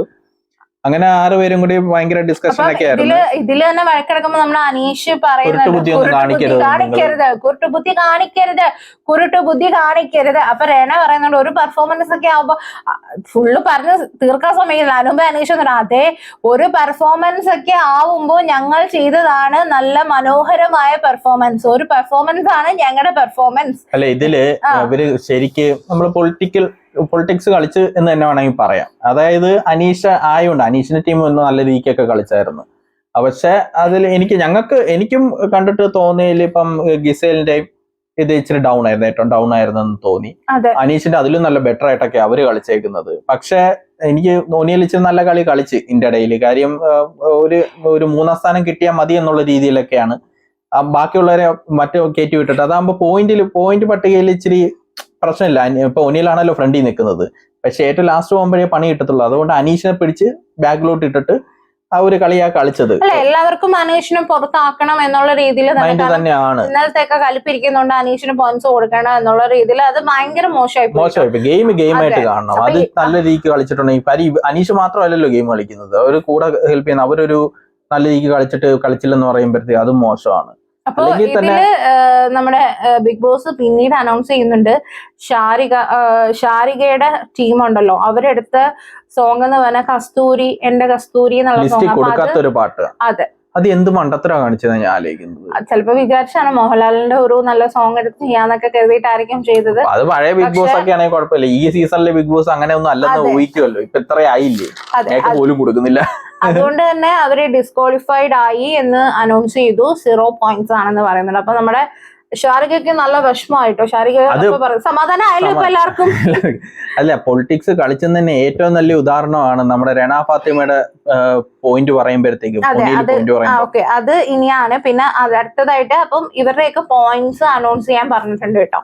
അപ്പൊ പോയിന്റ്സ് ഓരോരുത്തരുടെ അനൗൺസ് ചെയ്യാണ്. എല്ലാവരും കൂടി പോയിന്റ് പട്ടിക അനൗൺസ് ചെയ്തേക്കുന്നത്. സരികയ്ക്ക് 1st പോയിന്റും അതേപോലെ രേണുസുതിക്ക് 2nd പോയിന്റും ഒനിയലിന് 3rd പോയിന്റും ആണ്. അത് ഒനിയൽ നല്ലൊരു ഗെയിം കളിച്ചിട്ടുണ്ട് ഇന്ത്യയിൽ. കാര്യം മറ്റവർക്ക് 2 പേർക്ക് 1st 2nd കൊടുത്ത് ഒനിയൽ 3rd കിട്ടിയാലും മതി. പോയിന്റ് പട്ടികയിൽ മുമ്പിൽ നിൽക്കുവാണല്ലോ, അതൊരു പ്രശ്നമില്ല. അതേപോലെ അനീഷിന് 4th പോയിന്റ് ആണ് പറഞ്ഞത്. അപ്പോഴത്തേക്ക് രണ ഫാത്തിമ വന്നിട്ട് ഞങ്ങൾക്കല്ലേ 4th പോയിന്റ് പറഞ്ഞത്, പിന്നെ അനീഷിന് എങ്ങനെ 5th പോയിന്റ് പറയുന്നതെന്ന് പറഞ്ഞ് രണ ഫാത്തിമ ഭയങ്കരമായിട്ട് സീനാക്കി. അനീഷിന് വിട്ടുപോയതാ ഏട്ടാ പെട്ടെന്ന്. ഈ പൊളിറ്റിക്സ് കളിച്ചത് തന്നെ ഏക ഉദാഹരണം ഇത് തന്നെയാണ്. പിന്നെ അങ്ങനെ മാറ്റി പറഞ്ഞു. അതെ, പിന്നെ മാറ്റി പറഞ്ഞു രണ ഫാത്തിമയ്ക്ക് 4th കൊടുത്തു, പിന്നെ അനീഷിന് 5th പറഞ്ഞു. പക്ഷെ ഇതൊക്കെ കാണുമ്പോൾ നമുക്ക് സത്യം പറഞ്ഞാൽ അനീഷ് ചൊറിയല്ലെന്നൊന്നും പറയാനില്ല. ഭയങ്കരമായ രീതിയിൽ അവിടെ ഉള്ളവരെ ഇറിറ്റേറ്റ് ചെയ്യുന്നുണ്ട്. പക്ഷേ അനീഷിന് സപ്പോർട്ട് വരുന്ന എവിടാന്ന് വെച്ചാൽ ഇതൊക്കെ പറഞ്ഞുകൊണ്ട് നിൽക്കുമ്പോ ഇപ്പുറത്ത് അനീഷ് ഇങ്ങനെ ഒരു ചെറിയ പുഞ്ചിരിയോടെ ഇങ്ങനെ നിൽക്കുന്നുണ്ട് കേട്ടോ, അനങ്ങാതെ. കാരണം ആ ഒരു ഇത് കണ്ടപ്പോ സത്യമായിട്ടും ദയനീയമായിട്ട് തോന്നി. ചൊറിയാണ്, അത് നമ്മൾ കുറ്റം പറയുന്നില്ല. പക്ഷെ ബാക്കിയുള്ളവർ പറഞ്ഞു കൊടുത്തു. ലാലേട്ടൻ വന്നിട്ട് ആഴ്ച തന്നെ പറഞ്ഞു കൊടുത്തു, അനീഷിന്റെ ഗെയിം എങ്ങനെയാണെങ്കിൽ നിങ്ങൾ ഗെയിം മാറ്റുക എന്ന് പറഞ്ഞിട്ടുണ്ട്. അല്ലെങ്കിൽ തന്നെ ഇത് ഗെയിം കളിക്കാനാണ് വരുന്നത്. ഇപ്പൊ അനീഷ് ചൊറിഞ്ഞിട്ടുണ്ടെങ്കിൽ തന്നെ തിരിച്ച് അതേ കണക്ക് ഷാനവാസ് ഒക്കെ ചെയ്യുന്ന പോലെ തന്നെ ആ രീതിയിൽ റിപ്ലൈ കൊടുക്കുക, അല്ലെങ്കിൽ ആ രീതിയിൽ തിരിച്ച് ചൊറിയുക. അങ്ങനെ ചെയ്താൽ മതി. അത് ചെയ്യാതെ പറഞ്ഞിട്ട് പിന്നെ അനീഷിനെ കുറ്റം പറഞ്ഞിട്ട് ചൊറിഞ്ഞതിന് കുറ്റം പറഞ്ഞിട്ട് കാര്യമില്ല. അപ്പൊ ഇതൊക്കെ കഴിഞ്ഞ് കഴിഞ്ഞിട്ട് നമ്മുടെ ശരത്തിന് ഭയങ്കര വിഷമായിട്ട്, കാരണം ശരത്ത് അത്രയും കളിച്ചിട്ട് പോലും ഇവര് അത്ര ഇത് കൊടുത്തില്ലല്ലോ. അപ്പോഴത്തേക്ക് ശരത്ത് വന്നിട്ട് പറയുന്നുണ്ട്, അതായത് ശരത്ത് നമ്മുടെ ഇങ്ങനെ വന്നിട്ട് ഭയങ്കരമായിട്ട് വിഷമിച്ചിട്ട് പറയുന്നുണ്ട്, ഞാന് സ്റ്റെപ്പ് ചെയ്തു, ഇത്രയും നല്ലൊരു സോങ് ആണ് എടുത്തത്, പിന്നെ അതേപോലെ തന്നെ ഡാൻസ് ചെയ്യുന്നുണ്ട്, പിന്നെ സ്റ്റെപ്പ് തെറ്റിച്ചിട്ടില്ല, പാട്ട് പാടി, ഇതൊക്കെ ചെയ്ത് സ്കിറ്റ് നന്നായിട്ട് ചെയ്തു, എന്നിട്ടും അവർക്ക് മനഃപൂർവ്വം തരാതിരുന്നത് പോലെ ഒരു ഇതിൽ പറയുമ്പോ, അപ്പം രണ പറയുന്നുണ്ട് ഷാനവാസിന് സെക്കൻഡ് കൊടുത്തത് ശരിയായില്ലെന്ന് പറഞ്ഞിട്ട് നമ്മുടെ രണ ഫാത്തിമ പറയുന്നുണ്ട്. പക്ഷെ ഷാനവാസ് ഒക്കെ നന്നായിട്ട് ചെയ്തു കേട്ടോ. ഷാനവാസ് നല്ല, പക്ഷെ അതിലും നന്നായിട്ട് ഇവര് ചെയ്തായിരുന്നു, നമ്മുടെ അപ്പാനിശരത്തും അവരും ചെയ്തായിരുന്നു. അത് നമുക്കും തോന്നിയ കാര്യമാണ്. അത് ഇത് അവരെ പൊളിറ്റിക്സ് കളിച്ച തന്നെ, അത് ഒന്നും പറയാനൊന്നുമില്ല, അത് കറക്റ്റ് ഇത് തന്നെ. പക്ഷെ അത് ബിഗ് ബോസ് നല്ലൊരു പണിയാണ് കൊടുത്തത്. അതെന്താന്ന് പറയാം. അപ്പം നമ്മുടെ ഇത് കഴിഞ്ഞിട്ട് നമ്മുടെ അനീഷും നമ്മുടെ ആരായിരുന്നു ആദിലും ശൈത്യ എല്ലാരും കൂടി ഇരുന്ന് ഗ്രൗണ്ടിൽ ഇരുന്ന് സംസാരിക്കുന്നുണ്ട്. അപ്പൊ അനീഷ് പറയുന്നുണ്ട് ഇവര് നന്നായിട്ട് ചെയ്തു, അതായത് നമ്മുടെ അനീഷിന്റെ ടീം ഉണ്ടല്ലോ, അവര് നന്നായിട്ട് ചെയ്തു, അവര് മാത്രം. പിന്നെ നൂറയും ശൈത്യക്ക് നല്ല വിഷമായി, ശൈത്യ കരയൊക്കെ ചെയ്യുന്നുണ്ടായിരുന്നു. നമ്മുടെ ടീം അല്ലായിരുന്നെങ്കിൽ ഇവർക്ക് ഫസ്റ്റ് കിട്ടിയേനെ. ഇതിപ്പോ എന്റെ ടീം വന്നോണ്ടാണ് ഇങ്ങനെ കിട്ടിയെന്ന് പറയുമ്പം ആര്യനൊന്നും പെർഫോം ചെയ്തില്ലെന്ന് ആദിൽ പറയുന്നുണ്ട്. പക്ഷെ ഞാനൊരു കാര്യം ചോദിക്കട്ടെ, അനീഷിന്റെ ടീം ശൈത്യയും നൂറയല്ലേ, അവര് നന്നായിട്ട് തന്നെ ചെയ്തിരുന്നു. ഷാരികയുടെ ടീമാണല്ലോ ഡിസ്ക്വാളിഫൈഡ് ആയത്. ഓക്കെ, അപ്പം ശൈത്യ പറയുന്നുണ്ട് ഫുൾ ടൈം എടുത്തിട്ട് പോലും ഇല്ലെന്ന്. അതായത് ഇവരാരും ഈ ആര്യനൊന്നും ഫുൾ ടൈം എടുത്തിട്ട് പോലും ഇല്ല, പകുതിക്ക് ബസർ കേൾക്കുന്നതിന് മുമ്പേ തിരിച്ചു വന്നിട്ടും അവർക്കൊക്കെ നല്ല പെർഫോമൻസിന് ആയിട്ട് കൊടുത്തു. അപ്പൊ അതൊന്നും ശരിയല്ല എന്നുള്ള രീതിയിൽ ഇവർക്കിടയിൽ തന്നെ കുറച്ച് പേരിരുന്ന് സംസാരിക്കുന്നൊക്കെ ഉണ്ട് കേട്ടോ. അത് പക്ഷെ അനീഷിന് ആ സമയത്ത് അതൊക്കെ പോയിന്റ് ആയിട്ട് പറഞ്ഞിരുന്നെങ്കിൽ, വഴക്കിടാതെ പോയിന്റ് ആയിട്ട് പറഞ്ഞിരുന്നെങ്കിൽ ഇച്ചും കൂടി ഇവരെ എക്സ്പോസ് ചെയ്യായിരുന്നു. അത് ആ സമയം പറഞ്ഞിരുന്നെങ്കിൽ, അത് ആ സമയം പറയേണ്ടതായിരുന്നു. അതല്ല ഞാൻ ചോദിക്കുന്നത്, ഇവർക്ക് ആർക്കും വായില്ല, ഇവർക്കൊക്കെ അപ്പൊ ഇരുന്ന് സംസാരിച്ചു, ഇവരൊക്കെ അവിടെ ഇവിടെ ഇരുന്ന് സംസാരിക്കുന്ന എന്തിനാണ് ഡിസ്കസ് ചെയ്യണ്ടേ ഈ 6 പേരിൽ? എന്നാലും ചോദിക്കാനുള്ളത് ചോദിക്കാലോ അല്ലേ, ഈ അവിടെ ഇവിടെ ഇരുന്ന് പറയേണ്ട കാര്യമില്ലല്ലോ. ബിഗ് ബോസിൽ വന്നത് ഗെയിം കളിക്കാനല്ലേ, അപ്പൊ ഗെയിം നന്നായിട്ട് കളിക്കാൻ നോക്കിയാണല്ലോ വേണ്ടത്. അനീഷ് മാത്രമാണ് അവിടെ സംസാരിക്കാൻ, ബാക്കി എല്ലാരും ഇങ്ങനെ പമ്മി ഇരുന്നിട്ട് പിന്നെ വന്നിട്ട് അനീഷ് ശരിയാ അങ്ങനെ പറഞ്ഞിട്ട് കാര്യമില്ല. നിങ്ങൾ അവിടെയാണ് അത് കാണിക്കേണ്ടത്. പിന്നെ ഇതൊക്കെ കഴിഞ്ഞാൽ നമ്മൾ അനു വീണ്ടും ക്യാമറയുടെ ഫ്രണ്ടിൽ ഗിസേലിന്റെ എന്തോ ഒരു മോയ്സ്ചറൈസറോ എന്തോ ഒരു സാധനം എടുത്തിട്ട് വന്നിട്ട് ഇത് ഗിസേലിന്റെ മോയ്സ്ചറൈസർ ആണ്, ഞാൻ കണ്ടുപിടിച്ചു, ബാത്റൂമിൽ നിന്ന് കണ്ടുപിടിച്ചെന്നൊക്കെ പറയുന്നത്. അപ്പം ആര്യന്റെ അടുത്ത് കൊണ്ടുവന്ന് അനു ചോദിക്കുമ്പം ആര്യം പറയുന്നുണ്ട് ഇത് എന്റെ മോയ്സ്ചറൈസർ ആണെന്ന് പറയുന്നത്. അപ്പം നിന്റെ ആണല്ലേ, അപ്പൊ നിന്റെ ബാഗിൽ നിന്നല്ലേ എടുത്തേന്നൊക്കെ പറഞ്ഞാൽ ആര്യം വന്ന് സെർച്ച് ചെയ്തിട്ട് പറയുന്നുണ്ട് ഇത് മോയ്സ്ചറൈസർ അല്ല ഫേസ് വാഷ് ആണ്, നിനക്ക് തെറ്റിപ്പോയാണെന്നൊക്കെ പറയുമ്പോഴാണ് ഗിസേൽ വന്നിട്ട് സൈക്കോ ആണ് നീ എന്നൊക്കെ പറഞ്ഞിട്ട് വന്ന് പറയുന്നത് കേട്ടോ. അപ്പോ ഇനി അടുത്തതാണ് ഒരു ട്വിസ്റ്റ് വരുന്നത്, അതായത് നമ്മുടെ മിഡ് വീക്ക് സസ്പെൻഷന്റെ ലാസ്റ്റ് ആയിട്ടുള്ള ഒരു ടാസ്ക് ആണ്. അല്ല എനിക്ക് അത് കൊടുക്കാൻ കാര്യം എനിക്ക് തോന്നുന്നു ബിഗ് ബോസിൽ അൺഫെയർ ആയിട്ട് തോന്നിക്കാണും കേട്ടോ. അപ്പൊ ലാസ്റ്റ് ടാസ്ക് ആണ്, ഇതിലാണ് ട്വിസ്റ്റ് വരുന്നത് കേട്ടോ. അപ്പൊ ടാസ്ക് എന്താന്ന് വെച്ചാല് വിപരീതമായ ആ ഒരു രീതിയിലല്ല ഗെയിം കളിക്കേണ്ടത്, അതായത് ഇത് വിപരീതമായ രീതിയിലാണ് ഗെയിം കളിക്കേണ്ടത്. അതായത് എങ്ങനെയാന്ന് വെച്ചാൽ ഇത്രയും നാളും ഹെൽപ്പേഴ്സ് ആയിരുന്നല്ലോ ഈ 6 പേർക്ക് വേണ്ടി ടാസ്ക് ചെയ്തുകൊണ്ടിരുന്നത്. ഇവിടെ എങ്ങനെയാന്ന് വെച്ചാൽ ഈ 6 പേരുമാണ് ഗെയിം കളിക്കേണ്ടത്. അപ്പൊ ഇതിൽ എങ്ങനെയാന്ന് വെച്ചാൽ ഗാർഡൻ ഏരിയയിൽ ഓരോ പെഡസ്ട്രിയൽ വെച്ചിട്ടുണ്ട്. ഇതില് ഈ 6 പേർക്കും ആയിട്ടുള്ള സ്റ്റോണുകളും, അതായത് ഈ പോയിന്റ്സ് ബൗളില് വെച്ചിട്ടുണ്ട്, സ്റ്റോൺ ആക്കി വെച്ചിട്ടുണ്ട്. ബസർ ടു ബസർ ആയിരിക്കും. ബസർ അടിക്കുന്ന ടൈമിൽ എല്ലാരും ഓടി വന്ന് ഗ്രീൻ ബട്ടൺ അമർത്തണം. അതായത് ഇവരെല്ലാരും ഒരിടത്ത് മാറി നിൽക്കായിരിക്കും, നടുക്കൊരു ഗ്രീൻ ബട്ടൺ വെച്ചിട്ടുണ്ട്. അത് കഴിഞ്ഞ് കുറച്ച് അകലെ ആയിട്ട് ഇവരുടെ പോയിന്റ്സ് ഒക്കെ ഒരു സ്റ്റോൺ എന്നുള്ള രീതിയിൽ ഓരോരുത്തരുടെ പേര് എഴുതി ബൗളിൽ വെച്ചിട്ടുണ്ട്. അപ്പൊ ഈ ബസർ ഓടി വന്നിട്ട് ആരാണോ ആദ്യം ഗ്രീൻ ബസർ അടിക്കുന്നത് അവർക്കാണ് ഓടിപ്പോയി ഇവരുടെ പോയിന്റ്സ് എടുക്കാനുള്ള ഒരാൾക്കേ എടുക്കാൻ പറ്റുന്നത്. അപ്പം ഇതിലെങ്ങനെയാന്ന് വെച്ചാൽ 7 സെക്കൻഡ് ആയിരിക്കും ഉള്ളത്. ഈ 7 സെക്കൻഡിനുള്ളിൽ തന്നെ ഓടിപ്പോയി ബസർ അടിച്ചു കഴിഞ്ഞിട്ട് 7 സെക്കൻഡ് കിട്ടും. ആ 7 സെക്കൻഡിനുള്ളിൽ പോയി എടുത്തിട്ട് തിരിച്ചു വന്നിട്ട് ഈ ഗ്രീൻ ബസറിന്റെ അടുത്ത് തന്നെ ഒരു റെഡ് ഏരിയ ഉണ്ട്, അതിൽ നിൽക്കണം. അപ്പോൾ ഈ 7 സെക്കൻഡിനുള്ളിൽ ഇവരിത് ചെയ്തില്ലെങ്കിൽ ചിലപ്പോൾ ഇവര് റെഡ് സോണിൽ പോകാൻ സാധ്യതയുണ്ട്. പിന്നെ മാത്രമല്ല അവരുടെ സ്റ്റോൺ എടുക്കുന്ന അവരുടെ പോയിന്റ്സ് കളയുകയും ചെയ്യും. അതായത് ഈ പോയിന്റ്സ് പോയി 7 സെക്കൻഡിനുള്ളിൽ തിരിച്ചു വന്നില്ലെങ്കിൽ ഇവരുടെ പോയിന്റ്സിൽ നിന്ന് അത് കുറയുകയും ചെയ്യും കേട്ടോ. അപ്പൊ ഇങ്ങനെയാണ് ആ ഒരു ടാസ്ക് നടക്കുന്നത്. അങ്ങനെ ആദ്യത്തെ ബസർ അടിക്കുന്നതിന് മുമ്പ് എല്ലാവരും പ്രിപ്പയർ ആയിട്ട് ഓടാനായിട്ട്. അങ്ങനെ ആദ്യത്തെ ബസർ അടിച്ചപ്പോഴത്തേക്ക് എല്ലാവരും കൂടി ഓടി. അനീഷ് നല്ല തകർത്ത് ഓടിയിട്ട് പോയി ആദ്യമേ തന്നെ ബസർ അടിച്ചിട്ടുണ്ട്. അങ്ങനെ ബസർ അടിച്ചു കഴിഞ്ഞാൽ നമ്മൾ അവിടെ നിന്നിട്ട് ആ ഇഷ്ടമുള്ള ബിഗ് ബോസ് ചോദിക്കും ആരുടെ പോയിന്റ് ആണ് എടുക്കേണ്ടത്, ആരുടെ സ്റ്റോൺ ആണ് എടുക്കേണ്ടതെന്ന് ചോദിക്കുമ്പോൾ അനീഷ് പറയുന്നുണ്ട് ഇപ്പൊ സ്വാഭാവികമായ ഒനിയലിന്റെ ആണല്ലോ കൂടുതൽ. പിന്നെ അതുമല്ല ഒനിയലിന്റെ ഇതാണ് അടുത്തിരിക്കുന്നത്, പോയി പെട്ടെന്ന് പോയി എടുത്തുകൊണ്ട് വരാൻ രീതിയിൽ അടുത്തിരിക്കുന്നത് ഒനിയലിന്റെ ആണ്. അങ്ങനെയാണ് പുള്ളിക്കാരൻ ഒനിയലിന്റെ ഇത് പറയുന്നത്. അങ്ങനെ ഒനിയലിന്റെ ബസർ അടിക്കണം, ഈ 7 സെക്കൻഡിനുള്ളിൽ എടുത്തിട്ട് പോയി തിരിച്ച് വരണം, ആ ഒരു റെഡ് മാർക്കിൽ വന്നിരിക്കണം. അങ്ങനെ ബസർ അടിച്ചപ്പോഴത്തേക്കും ഓടിപ്പോയിട്ട് ഇതണക്ക് 9 സ്റ്റോണുമായിട്ട് എടുത്തിട്ട് പെട്ടെന്ന് വന്ന ആള് നിൽക്കുന്നുണ്ട്. 4 സെക്കൻഡിൽ തന്നെ ആള് വന്ന് നിന്ന്. അങ്ങനെ മൊത്തം 15 പോയിന്റ് ഇപ്പൊ നിലവിൽ അനീഷിനായിട്ടുണ്ട്. അങ്ങനെ ഓരോ റൗണ്ടും ഓരോരുത്തർ കളിച്ചിട്ട് അവർക്ക് കിട്ടിയ പോയിന്റ്സ് ഒക്കെയാണ് കേട്ടോ. അപ്പൊ ബിഗ് ബോസ് ചോദിക്കുന്നുണ്ട് എല്ലാവർക്കും ഇപ്പൊ നിലവിൽ എത്ര പോയിന്റ്സ് ഉണ്ടെന്ന് ചോദിക്കുന്നുണ്ട് കേട്ടോ. അപ്പൊ അതിൽ അനീഷിന് 15 പോയിന്റ് ഇപ്പൊ ഉണ്ട്. അതേപോലെ രണ ഫാത്തിമയ്ക്ക് 14 പോയിന്റ്, രേണു സുധിക്ക് 13 പോയിന്റ്, ഷാരിയയ്ക്ക് 3 പോയിന്റ്, സരികയ്ക്ക് 13 പോയിന്റ്, ഒനിയലിന് 4 പോയിന്റ് ആയി. ടോപ്പിൽ നിന്ന് 17 പോയിന്റ് കണ്ടുണ്ടായിരുന്നു. ഇപ്പൊ 4 പോയിന്റ് എത്രയോ ഉണ്ടായിരുന്നു, 9 പോയി കഴിഞ്ഞാൽ വെറും 4 ഉള്ളൂ കേട്ടോ ഇപ്പൊ. അങ്ങനെ രണ്ടാമത്തെ റൗണ്ട് ഒന്നും കൂടി ഇതണക്ക് ബസർ അടിക്കുമ്പോൾ എല്ലാരും കൂടി ആഞ്ഞ് ഓടുന്നുണ്ട്. ആ ഓട്ടത്തില് അനീഷാണ് ബസർ അടിച്ചത്. ഓട്ടത്തിൽ നമ്മള് ശാരിക ചെന്ന് ജയിലിന്റെ കടവിടെ മൂക്കുടിച്ച് കൊണ്ട് വീഴുന്നുണ്ട്. അങ്ങനെ ഒന്നും പറ്റിയൊന്നുമില്ല, കാലിച്ചിരി കൈ ഇച്ചിരി പെയിൻ വന്നതേ ഉള്ളൂ. അപ്പൊ പിന്നെ ഒന്നും കൂടെ ആ റൗണ്ട് നടത്തി. അങ്ങനെ അനീഷ് ബിഗ് ബോസ് ചോദിക്കുമ്പോൾ അനീഷിനെ ആരുടെ സെലക്ട് ചെയ്യുന്നത് വീണ്ടും ഒനിയലിനെ തന്നെയാണ്. ഒനിയലിന്റെ മുഖമൊക്കെ ഒന്ന് കാണണമായിരുന്നു ആ സമയത്ത്. ഇത്രയും അല്ല ഇതില് ലൈവില് കാണിക്കുന്നുണ്ടായിരുന്നു. ലൈവിൽ അനീഷ് ചോദിക്കുന്നത് ഓൾറെഡി എനിക്കിപ്പം പോയിന്റ്സ് കൂടി, ഞാൻ സേഫ് ആണ്, ഞാൻ ഇനി ഇത് എടുക്കണോ എടുത്തില്ലെങ്കിൽ കുഴപ്പമുണ്ടോ ബിഗ് ബോസ് എന്ന് ചോദിക്കുന്നത്. കാരണം രണ്ടാമതും വന്ന ബസറില് ഗ്രീൻ ബസർ അടിച്ചത് നമ്മുടെ അനീഷാണല്ലോ. അപ്പൊ ബിഗ് ബോസ് പറഞ്ഞു നിങ്ങൾ ചെയ്തില്ലെങ്കിൽ നിങ്ങളുടെ പോയിന്റ്സ് അത്രയും കുറയൂന്ന് പറഞ്ഞു. അപ്പോഴാണ് രണ്ടാമത് വീണ്ടും എനിക്ക് തോന്നുന്നു ഒനിയിൽ വിചാരിച്ചാണ് ഇനി എടുക്കത്തില്ല, ഇനി വേറെ ആരുടെങ്കിലും മറ്റേ രേണുസുധിയുടെ അവരുടെ ആണല്ലോ കൂടുതൽ എടുക്കത്തോളൂ എന്ന് കരുതി കാണും. പക്ഷെ വീണ്ടും ഒനിയലിന്റെ തന്നെയാണ് പറയുന്നത്. എനിക്ക് തോന്നുന്നു മിക്കവാറും അടുത്തിരിക്കുന്ന ആയോണ്ടായിരിക്കും പുള്ളിക്കാരൻ അത് തന്നെ പറഞ്ഞതായിരിക്കും. അല്ലാതെ പേഴ്സണൽ ഗ്രഡ്ജ് വെച്ച് പറഞ്ഞ ഏറ്റവും കയറി എടുക്കാൻ എളുപ്പം അതെ പേഴ്സണൽ ഗ്രഡ്ജ് വെച്ചാണ്. പക്ഷെ മിക്കവാറും ഒനിയിൽ അങ്ങനെ ആയിരിക്കും കരുതി കാണുക. ഒനിയലിന്റെ മുഖം കണ്ടിട്ട് എക്സ്പ്രഷൻ ഒക്കെ കണ്ടിട്ട് ആ രീതിയിലായിരുന്നു ഇരുന്നത്. അങ്ങനെ വീണ്ടും പോയി ഇതണക്ക് ഓടിപ്പോയി കോയിൻ അല്ല നമ്മുടെ കോയിൻ എടുത്തോണ്ട് വന്നിട്ട് അധികമൊന്നും വലിച്ചു വരാൻ നിന്നില്ല. കാര്യം റെഡ് സോണിൽ പോകും, അല്ലെങ്കിൽ 4 ഉള്ളൂ. അങ്ങനെ പറ്റുന്നത് 2 എടുത്തോണ്ട് വന്ന് പെട്ടെന്ന് നിന്ന്. അങ്ങനെ അനീഷാണ് ഇപ്പൊ 1ാം സ്ഥാനത്ത് നിൽക്കുന്നത്. അതെ, അപ്പം ഒനിയലും അങ്ങനെ അതിൽ ഔട്ടായത് നമ്മുടെ ഒനിയലും ശാരികയായിരുന്നു. ശാരികയ്ക്ക് നേരത്തെ ഡിസ്ക്വാളിഫൈ ഓൾറെഡി കുറഞ്ഞിരിക്കുകയായിരുന്നു. അപ്പം ഒനിയലിനും ശാരികയാണ് ഇതേപോലെ. അതില് ഈ അനീഷ വന്നിട്ട് ശാരികയോട് പറയുന്നുണ്ട് ഇതൊക്കെ ഒരു ഗെയിം സ്പിരിറ്റിൽ എടുത്താൽ മതി, തിരിച്ചു വരുമല്ലോ, കുഴപ്പമില്ല എന്നൊക്കെ പറഞ്ഞിട്ട് പറയുന്നുണ്ട്. പക്ഷെ ഒന്നിലൊക്കെ ഭയങ്കര കലിപ്പിലാണ് കേട്ടോ.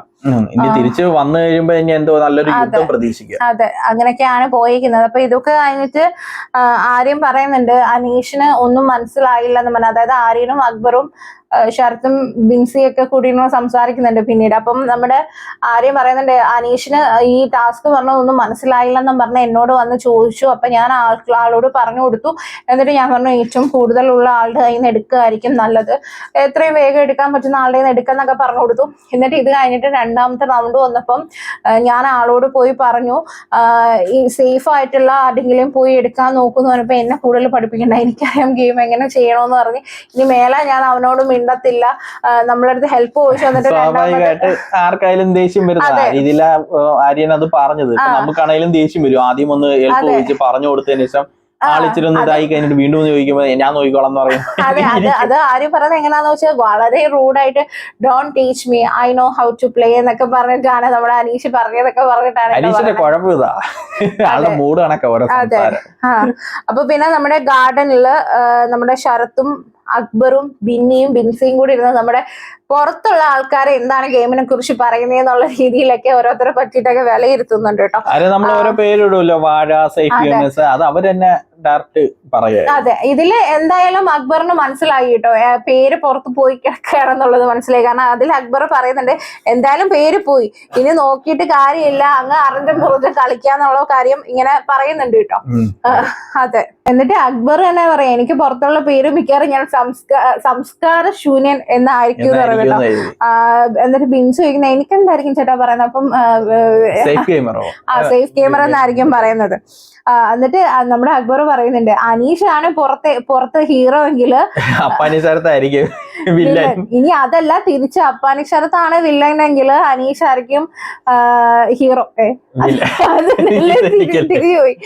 അതായത് അപ്പാനിശരത്താണ് ഹീറോ എങ്കിൽ അനീഷായിരിക്കും വില്ലൻ, അങ്ങോട്ടും ഇങ്ങോട്ടും മാറിയിരിക്കും എന്ന് പറഞ്ഞ്. എന്തായാലും അവരിങ്ങനെ അനലൈസ് ചെയ്യുന്നുണ്ടെങ്കിൽ അത് അവർക്ക് അറിയാം. അല്ല തിരിച്ചും പറയുന്നുണ്ട് അവർക്ക് അറിയില്ല, ഇനി അനീഷാണ് വില്ലൻ എങ്കിൽ അപ്പാനി ശരത്താവും ഹീറോ. അല്ല അങ്ങനെ ഒരു ഇത് വരുമെന്ന് അവർക്ക് ഊഹിക്കാമല്ലോ. അപ്പൊ ആ രീതിയിലൊന്ന് ഗെയിം ചേഞ്ച് ചെയ്ത് നോക്കണ്ടല്ലേ, ഇത് അത് ചെയ്യുന്നില്ല. അപ്പൊ അനീഷ് നമ്മുടെ കിച്ചണിലുള്ള കാര്യമാണ് കേട്ടോ, ഇനിയെല്ലാം കിച്ചണിലാണ് നടക്കുന്നത് രാത്രി. അപ്പൊ നമ്മുടെ അനീഷ് പറയുന്നുണ്ട് ഞാൻ പോയെങ്കിൽ ഇവിടെ എല്ലാരും ഹാപ്പി ആയേനെ, എന്റെ ഭാഗത്ത് സത്യം ഉള്ളത് കൊണ്ടാണ് ഞാൻ രക്ഷപ്പെട്ടതെന്ന് പറഞ്ഞിട്ട് നമ്മുടെ അനീഷ് ഇങ്ങനെ പറയുന്നുണ്ട് കേട്ടോ. അപ്പൊ ആ സമയത്ത് അപ്പാനി ശരത്തും അക്ബറും എല്ലാം ആര്യനും എല്ലാം നല്ല രീതിക്ക് റിപ്ലൈ കൊടുക്കും. അപ്പം നമ്മുടെ അനീഷ് തന്നെ ഈ അപ്പാനി ശരത്തും ആര്യനും നമ്മുടെ ബിൻസിയും പിന്നെ അക്ബറും ഒക്കെ നിൽക്കുമ്പോ നമ്മുടെ അനീഷ് പറഞ്ഞു നിങ്ങൾ എന്റെ ഭാഗത്ത് നിന്നൊന്ന് ചിന്തിച്ചു നോക്കുന്ന പറയുമ്പോൾ നമ്മുടെ അപ്പാനി ശരത്ത് കാര്യമായിട്ട് തന്നെ തിരിച്ച് പറയുന്നുണ്ട്. അത് ഒരാള് ഹെൽപ്പ് ചെയ്യാൻ വന്നിട്ട് നീ അനാവശ്യം പറഞ്ഞു, അതായത് മറിച്ച് ചതിച്ചെന്നുള്ള രീതിയിൽ പറഞ്ഞു. പിന്നെ അതേപോലെ എല്ലായിടത്തും കയറി മോശമായിട്ട് സംസാരിക്കുന്നത്, അങ്ങനെ എല്ലാവരും അതേപോലെ ശരത് ചോദിക്കുന്നുണ്ട് ഇതുവരെ നീ ഞങ്ങളുടെ അടുത്ത് നല്ല രീതിയിൽ സംസാരിച്ചിട്ടുണ്ടോ, എപ്പോഴും മോശമായിട്ടുള്ള രീതിയിലല്ലേ വരുന്നത്, ഇത്രയും വീക്കായി ഇത്രയും ഡേയ്സ് ആയി നീ എങ്ങനെ നല്ല രീതിക്ക് എന്തായാലും ഒന്നും മിണ്ടിയിട്ടുണ്ടോ എന്നൊക്കെ കാര്യമായിട്ട് ഇതേണൊക്കെ കാര്യങ്ങൾ പറഞ്ഞിരുന്നെങ്കിൽ അവർക്ക് ഇത്രയും മോശം വരത്തില്ലായിരുന്നു. ഈ അപ്പാനി ശരത്തിനാണെങ്കിലും അഗ്രഷൻ ഇല്ലാതെ ഇങ്ങനെ പറഞ്ഞിരുന്നെങ്കിൽ ഇതേ കണക്ക് സംസാരിക്കണമായിരുന്നു അനീഷിനോട്. അത് അവർ ചെയ്ത മിസ്റ്റേക്ക്. ഇപ്പൊ നല്ല രീതിക്കല്ലേ അവര് സംസാരിച്ചു ഇവര് ഇത്രയും പേര്. പിന്നെ അത് കഴിഞ്ഞൊരു പാട്ടും കാര്യങ്ങളൊക്കെ ആയിരുന്നു, നല്ല ഹാപ്പി ആയിട്ടായിരുന്നു. എനിക്കൊന്ന് അനീഷ് സേഫ് ആയെന്ന് പറഞ്ഞപ്പോ ഹാപ്പി ആയിരുന്നു. പിന്നെ ഇതിന്റെ ഇടയ്ക്ക് നമ്മുടെ ഇവിടെ സോഫയിൽ ഇരുന്ന് രേണുവും ശരത്തും സരികയും മിന്നയും ഒക്കെ അനുവിനെ കുറിച്ച് പറയുന്നുണ്ട്. അതായത് അനീഷിനെ ഭയങ്കരമായിട്ട് സപ്പോർട്ട് ചെയ്യുന്നുണ്ട്. ഇവരുടെ അടുത്ത് വന്നിട്ട് അനീഷിന് മോശം പറഞ്ഞിട്ട് ഇന്ന് ഗെയിം അടക്കം അനീഷ് നന്നായിട്ട് ചെയ്യണം, നല്ലതായിട്ട് ചെയ്യണം, എന്റെ സപ്പോർട്ട് ഞാൻ ഫുള്ള് സപ്പോർട്ട് ചെയ്യുന്നുണ്ടെന്നൊക്കെ പറഞ്ഞിട്ട് പറയുന്നുണ്ട്. മനസ്സിലായില്ല ഡ്യുവൽ പേഴ്സണാലിറ്റി. ഇന്നലെ വന്നിട്ട് അനീഷിനെ ഇനിയും തോക്കും എന്നൊക്കെ കടന്ന് ബഹളം വെച്ചിട്ട് പോയ ആളാ അനു. ആണെങ്കിൽ അനു ആരുടെ ടീമാ? അതാണ് പറയുന്നത്. അപ്പം സരികയുടെ ടീമാണ് അനു ഉള്ളത്. എന്നിട്ട് പോയി അനീഷിനെ സപ്പോർട്ട് ചെയ്തേക്കുന്നത്. പിന്നെ വിന്നി അവിടെ നിന്ന് പറയുന്നുണ്ട് അനീഷ് നന്നായിട്ട് ഇന്ന് ഗെയിമിൽ പെർഫോമൻസ് ചെയ്തു, അത് പറയാതിരിക്കാൻ വയ്യെന്നൊക്കെ പറഞ്ഞിട്ട് വിന്നിയൊക്കെ പറയുന്നുണ്ട് കേട്ടോ. അവര് അത് മെസ്സേജ് ചെയ്യുന്നുണ്ട്. പിന്നെ ഇതൊക്കെ കഴിഞ്ഞിട്ടാണ് രാത്രി ഇപ്പം പറഞ്ഞ പോലെ അനീഷിന് വേണ്ടിയിട്ട് പാട്ടൊക്കെ പാടി. അങ്ങനെ ഒരു പ്ലസന്റ് ഒരു മൂഡായിരുന്നു. പക്ഷെ അത് കൊള്ളായിരുന്നു കേട്ടോ. അത് കേൾക്കുമ്പോഴും നമുക്ക് പാടം വെള്ളം പാട്ട് കേൾക്കുമ്പോ തന്നെ എന്ത് ഇതാന്നറിയാം. അതെ, ആ പാട്ടൊക്കെ കഴിഞ്ഞു. ഇതൊക്കെ കഴിഞ്ഞ് നമ്മുടെ കഥ പറച്ചില് ജീവിതകഥ ആ ഒരു ടാസ്ക് ഉണ്ടായിരുന്നു. അതിൽ നിന്ന് ബിൻസിയും ആദിലും പിന്നെ ആരാ വന്നേ ഓർമ്മയില്ല കേട്ടോ. ബിൻസി ആയിരുന്നു കൂടുതലും വന്നത്. അതെ, മൂന്ന് ഇതെടുത്തായിരുന്നു, 3 പേപ്പർ എടുത്തായിരുന്നു. പിന്നെ ആരായിരുന്നു? അല്ല അത് ഇത് ബിൻസിയുടെ മാത്രല്ലേ കാണിച്ചോളൂ. അല്ല ആദിലിന്റെ കാണിച്ചു. ബിൻസി അതിലേ കാണിച്ചോളൂ, വേറെ ഇനി BB+ലായിരിക്കും. അതെ, അപ്പോ അവരുടെ കുട്ടിക്കാലം ഒക്കെ പറഞ്ഞു. എന്നിട്ട് രാത്രി ഈ കിച്ചണിലെ പാട്ടും കാര്യങ്ങളൊക്കെ ആയിട്ടാണ് ഇന്നത്തെ BB അവസാനിച്ചത്. ഇന്നത്തെ അവരുടെ കഥാപാത്രം അത് കഥാവിവരണം നോർമലി എല്ലാ വീട്ടിലും ഒക്കെ നടക്കുന്ന കാര്യങ്ങളൊക്കെ തന്നെയാണ്. പ്രത്യേകിച്ച് വലിയ ഇമോഷണൽ ആയിട്ടുള്ള രീതിയിലൊന്നും ഇല്ലായിരുന്നു, അല്ലാത്ത രീതിയിലൊക്കെ പറഞ്ഞു പോയി. അപ്പൊ എന്തായാലും നല്ലതായിരുന്നു ഇന്നത്തെ എപ്പിസോഡ്, എന്തായാലും കൊള്ളായിരുന്നു. അങ്ങനെ നമ്മുടെ ഓണിയലും നമ്മുടെ ഷാരികയാണ് ഔട്ട് അയക്കുന്നത്. അങ്ങനെ വീട്ടുകാർക്ക് 1000 പോയിന്റ്സ് ആണ് രണ്ടുപേരുടെയും കൂടെ ആയിട്ട് ഒരാളുടെ 500 പോയിന്റ്സ് വെച്ച് കിട്ടിയിട്ടുണ്ട്. ഇനിയിപ്പോ ചിലപ്പോ ഇവരെയൊക്കെ തിരിച്ചു കൊണ്ടുവരണമെങ്കിൽ ഇവര് വിചാരിക്കണം എന്ന് പറയുന്നത് ചിലപ്പം പോയിന്റ്സ് കൊടുത്തിട്ട് കൊണ്ടുവരണമെന്നായിരിക്കും, അല്ലെങ്കിൽ വേറെ ടാസ്കോ കാര്യങ്ങളോ കൊടുത്തിട്ടായിരിക്കും വരണമെന്ന്. ഇന്നത്തെ ഹൈലൈറ്റ് എന്ന് പറയുന്നത് നമ്മുടെ അനീഷ് നല്ല രീതിക്ക് ഗെയിം കളിച്ചു. കാരണം നമുക്ക് അനീഷിന്റെ ഗെയിം എങ്ങനെയാണെന്ന് അറിയില്ല. അനീഷ് ചുമ്മാ ഓരോരുത്തർ പ്രശ്നങ്ങൾ ഉണ്ടാക്കി ഒരു എന്താ പറയാ സസ്പെൻസിങ് കുളവാക്കി. ഒരു മെയിൻ ഒരാളായിട്ട് നിക്കണം, എല്ലാവരുടെയും ഒരു അറ്റൻഷൻ പിടിച്ചു പറ്റണം. കഴിഞ്ഞ ടാസ്കുകളിലും അത്ര ഇതല്ലായിരുന്നു. പക്ഷെ ഇന്നത്തെ ടാസ്കിലൂടെ ആള് ഗെയിമിലും നല്ല ആക്റ്റീവ് ആണ് എന്ന് തെളിയിച്ചിട്ടുണ്ട്. അത് പുള്ളിക്കാരൻ നല്ലൊരു പ്ലസ് പോയിന്റ് ആയിരിക്കും. അതെ, അപ്പോ ഇന്നത്തെ കാര്യങ്ങളൊക്കെ ഇതാണ്. പിന്നെ ഇതൊന്നും കൂടാതെ രണ്ടാമത് ഗെയിം കളിക്കുന്ന വേറൊരു വ്യക്തിയുണ്ട്, അത് നമ്മൾ എടുത്തു പറയണേ, ബിഗ് ബോസ്. ഗിസൈലിന് കിട്ടിയ ബാൻഡ് മാറ്റി കൊടുത്തതും ബിഗ് ബോസാ. അതേപോലെ അനീഷിന് അൺഫെയർ ആയിട്ട് തോന്നിയപ്പോഴത്തേക്കും വേറൊരു ടാസ്ക് വെച്ചതും ബിഗ് ബോസാ. സത്യം പറഞ്ഞാൽ ഏറ്റവും കൂടുതൽ ഗെയിം കളിക്കുന്നത് ബിഗ് ബോസാ ഈ സീസണിൽ. അപ്പൊ പിന്നെ എനിക്ക് തോന്നുന്നത് നാളെ മിക്കവാറും August 15 ആയതുകൊണ്ട് അതിന്റെ പ്രോഗ്രാമും കാര്യങ്ങളൊക്കെ ആയിരിക്കും. നാളെയെങ്കിലും അവർക്ക് സ്വാതന്ത്ര്യമായിട്ട് കുറച്ച് മേക്കപ്പും കാര്യങ്ങളൊക്കെ ഒന്ന് കൊടുക്കുക. കാരണം ഭയങ്കരമായിട്ട് കഷ്ടം തോന്നുന്നുണ്ട് അവരുടെ രീതിയൊക്കെ കാണുമ്പോഴൊരു നമുക്കൊരു കളർഫുൾ അല്ല, ഒരു രസമില്ല. എല്ലാരും ഒരുങ്ങിയൊക്കെ നിൽക്കുന്ന കാണുമ്പോൾ ഇന്നത്തെ കളിയരങ്ങ ടാസ്ക് വെച്ചിട്ട് നല്ല ഡ്രസ്സും മേക്കപ്പ് ഒക്കെ ഇട്ട് ചെയ്തിരുന്നെങ്കിൽ നല്ല ഇതായിട്ട് വന്നേനെ, നല്ലൊരു കളർഫുൾ ആയേനെ. അതൊന്നും ഇല്ലായിരുന്നു. അപ്പൊ നമുക്ക് നാളെ ഇവരുടെ കുറച്ച് പെർഫോമൻസും കാര്യങ്ങളൊക്കെ കാണാതിരിക്കും. നാളെ ഇനി മെയിൻ ആയിട്ട് ടാസ്കോ കാര്യങ്ങളോ ഉണ്ടാവും എന്ന് തോന്നുന്നില്ല. മിക്കവാറും ഫുഡൊക്കെ ചിലപ്പം അവർ തന്നെ ആയിരിക്കും സെറ്റ് ചെയ്യുന്ന തന്നെ ആയിരിക്കും കൊടുക്കുക. പിന്നെ ഇനിയിപ്പം നാളെ ഇനി വല്ല ഡെയിലി ടാസ്കോ കാര്യങ്ങളോ അല്ലെങ്കിൽ മോർണിംഗ് ടാസ്ക് ഒക്കെ ഉണ്ടെങ്കിലും ഉണ്ടാവുള്ളൂ. പിന്നെ ഒരു കാര്യം നിങ്ങൾ പ്രത്യേകം ശ്രദ്ധിക്കുക, നാളെ രാത്രി 12 മണി വരെയാണ് നമുക്ക് വോട്ട് ചെയ്യാനുള്ള ടൈം. അതെ, അപ്പൊ നിങ്ങൾ വോട്ട് ചെയ്യുമ്പോൾ ശ്രദ്ധിച്ച് വോട്ട് ചെയ്യുക. ഞാൻ എപ്പോഴും പറയുന്ന പോലെ സേഫ് ഗെയിമേഴ്സിനെ പുറത്താക്കുക. നല്ല ഗെയിം കളിക്കുന്നത് നമുക്ക് എന്റർടൈൻമെന്റ് വേണ്ടേ, ഗെയിമും ഈ വട്ടം എലക്ഷൻ എന്തായാലും കാണുമായിരിക്കും. കാരണം ഇവര് താൽക്കാലികമായിട്ടാണല്ലോ പോയത്, അപ്പൊ അവര് തിരിച്ചു വരും. അപ്പൊ എലക്ഷൻ എന്തായാലും കാണും. പിന്നെ ഏതെങ്കിലും ഒരു വഴിക്കാട്ട് ചിലപ്പോൾ വരാൻ ചാൻസ് ഉണ്ട്. കാരണം 2 ആഴ്ച കൂടുമ്പം 2 ആഴ്ച ആകുമ്പോഴൊക്കെ സാധാരണ ഒരാൾ വരാറുണ്ട്. ഇവരെ ഗെയിം എന്തായാലും മാറ്റി പിടിക്കത്തില്ല. അപ്പൊ ഒരാൾ വെളിയിൽ നിന്ന് ഇതൊക്കെ കണ്ടിട്ട് വന്നവരാണെങ്കിൽ മാത്രമേ ഗെയിം മാറ്റിക്കാൻ പറ്റത്തുള്ളൂ. അപ്പൊ അത് വരുന്നത് നല്ലതായിരിക്കും. അപ്പൊ നമുക്ക് എന്തായാലും നാളത്തെ എപ്പിസോഡിന് വേണ്ടി വെയിറ്റ് ചെയ്യാം. പിന്നെ അതേപോലെ നാളെ ഞങ്ങളുടെ ഇതുവരെയുള്ള ഒരു ബിഗ് ബോസിന്റെ ഓരോരുത്തരുടെയും ഗെയിം എങ്ങനെയാണ് എന്നുള്ളൊരു അനാലിസിസ് പോലെ നമ്മൾ ഒരു റിവ്യൂ ചെയ്യുന്നുണ്ട്. അപ്പൊ എല്ലാവരും അതും കൂടി കാണുക, സപ്പോർട്ട് ചെയ്യുക. പിന്നെ എന്തെങ്കിലും പ്രത്യേകിച്ച് ലൈവ് അപ്ഡേറ്റ് ഉണ്ടെങ്കിൽ നമ്മൾ അതുമായിട്ട് വരുന്നതായിരിക്കും. അപ്പൊ എല്ലാവർക്കും ഞങ്ങൾക്ക് മുൻകൂട്ടിയായിട്ട് സ്വാതന്ത്ര്യ ദിന ആശംസകൾ നേരുന്നു. അതേപോലെ എല്ലാവരും സബ്സ്ക്രൈബ് ചെയ്യുക. ബിഗ് ബോസിന്റെ റിവ്യൂവും കാര്യങ്ങളൊക്കെ ആയിട്ട് നമ്മുടെ വീഡിയോ കാണാൻ താല്പര്യമുള്ളവർ സബ്സ്ക്രൈബ് ചെയ്യുക. നോട്ടിഫിക്കേഷൻ ബെല്ലൈക്കൻ പ്രസ് ചെയ്യുക. നിങ്ങളുടെ അഭിപ്രായം കമന്റ്സിലൂടെ അറിയിക്കുക. ലൈക്ക് ചെയ്യുക, ഷെയർ ചെയ്യുക. അപ്പോൾ അടുത്ത വീഡിയോ കാണുന്നവരെ ബൈ.